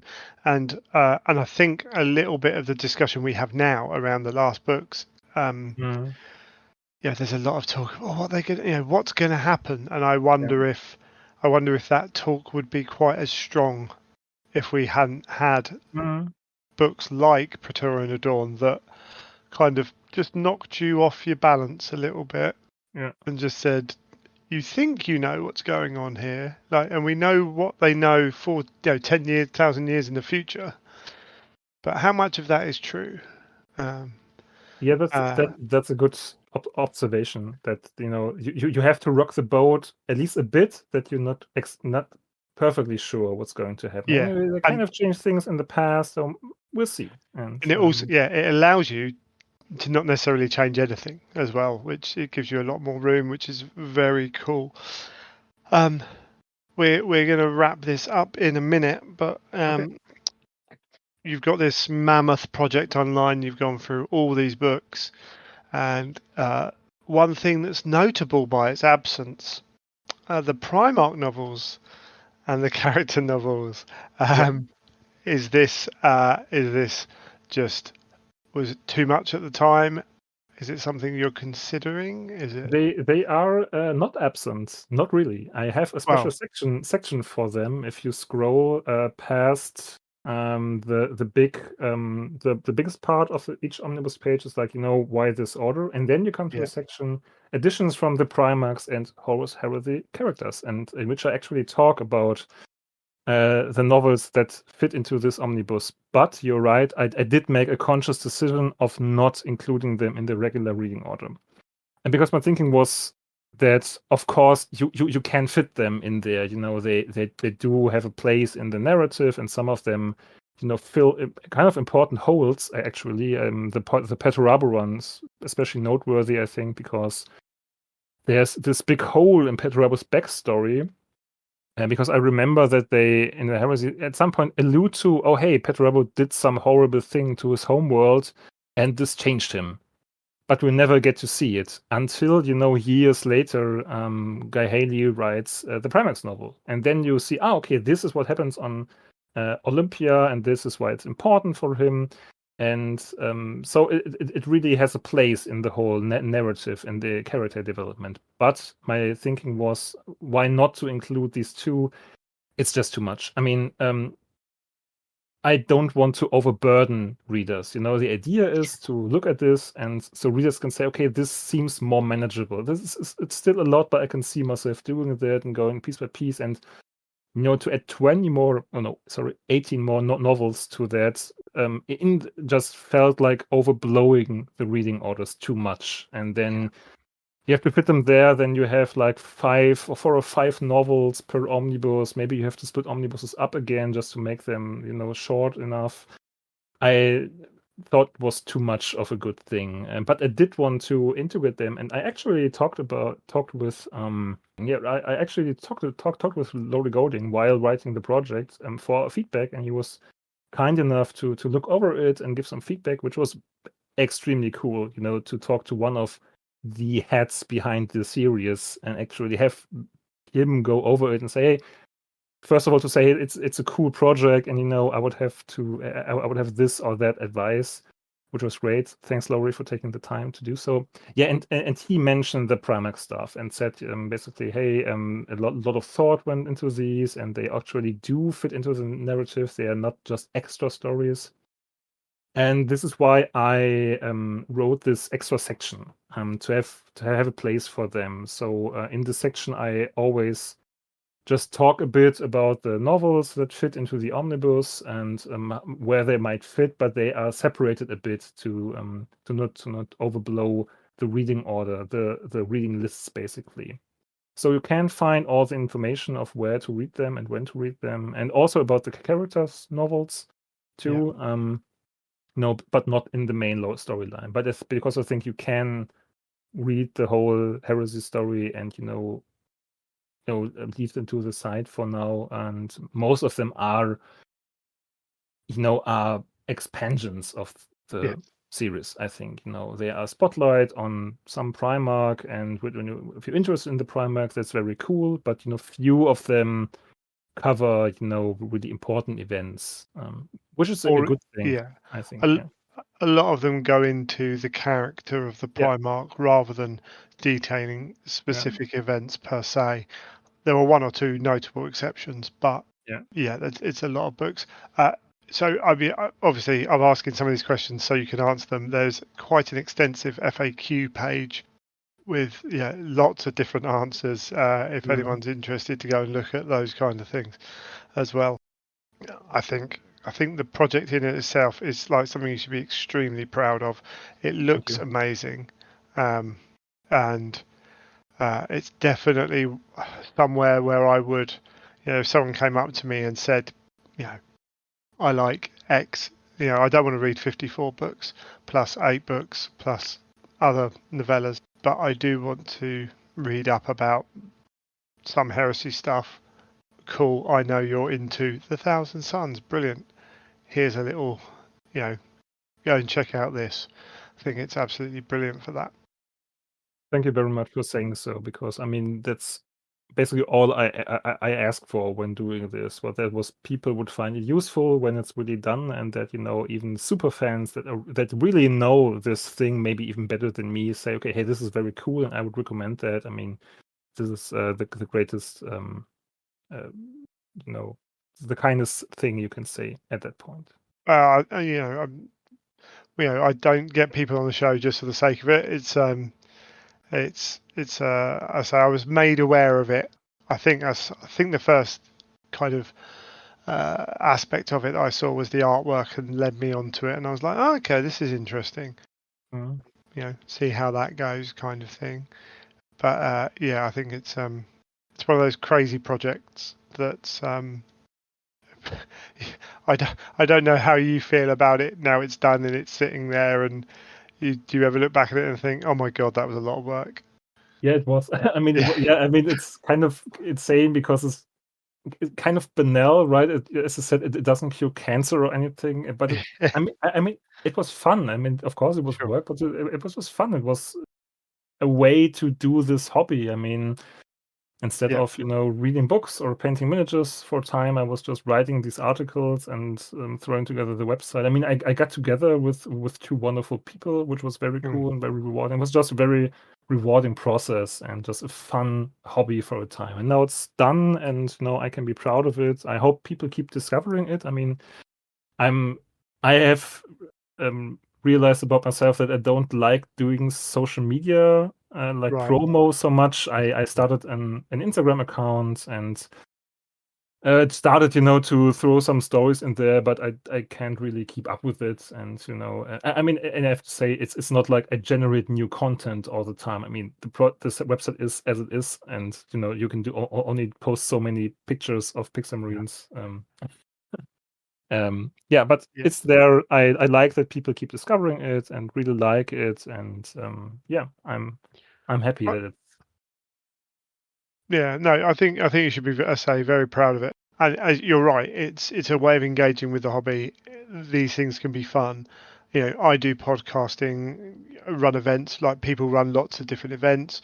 You've done this. Other people, do book reviews. Look, Michael's work on Track yeah. of Words.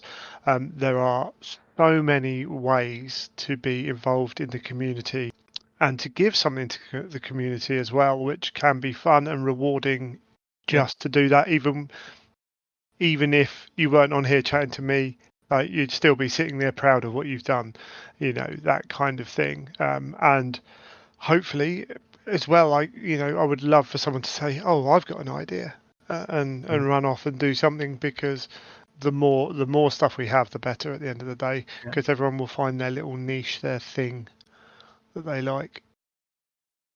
Yeah, absolutely. I mean, and this is just the communal fun with this whole thing, right? I mean, it's cool all on its own, but I think it gets another dimension when you start interacting with people Yeah, through it. absolutely. And if you hadn't started this project, we wouldn't have pixel art of all 18 legions, huge amounts of characters, custodies, Malcador himself, as well, like all those other things that you never think about when you started this project that come from it. Yeah, it's great. Awesome. Well, thank you for coming on, Tim. Thank you very much for having me. I can check now talking on the podcast about Warhammer from my bucket list. So that was very, very fun. Thank you very much. Awesome. And I'll just say it right again now. I'll put the links in the show notes, but it's heresyomnibus.com. Yes, one word, no caps. And yeah, have fun reading. Brilliant. And they can get a hold of you. There's if you've got any questions on there, there's an FAQ. You can send questions in, can't you? There's ways of contacting you or the guys on there as well. So if you've got any follow up, yeah, you can always contact me on Twitter, or X as it's called nowadays. It's Twitter. It's never going to be Twitter. It is and always will be Twitter. Yeah. But you can contact me on Twitter at @freeukulele. But I wrote all of this in the FAQ or somewhere. I think there was even an About Us section. There is an About You section, absolutely. Yeah. Again, one thing I have to know, this was one of my personal highlights, that Eric did the time to write pixel versions of us. There are pixel versions of me, of Philip, and of himself for the About Us section, and that was really, really, really special to have an artist not just writing something at my behalf, basically, but writing a version of me. That was very, very cool. Again, thanks, Eric. Thanks, Philip. Love you guys. Absolutely. Wonderful. Thanks for coming on. Yeah. Bye, Greg.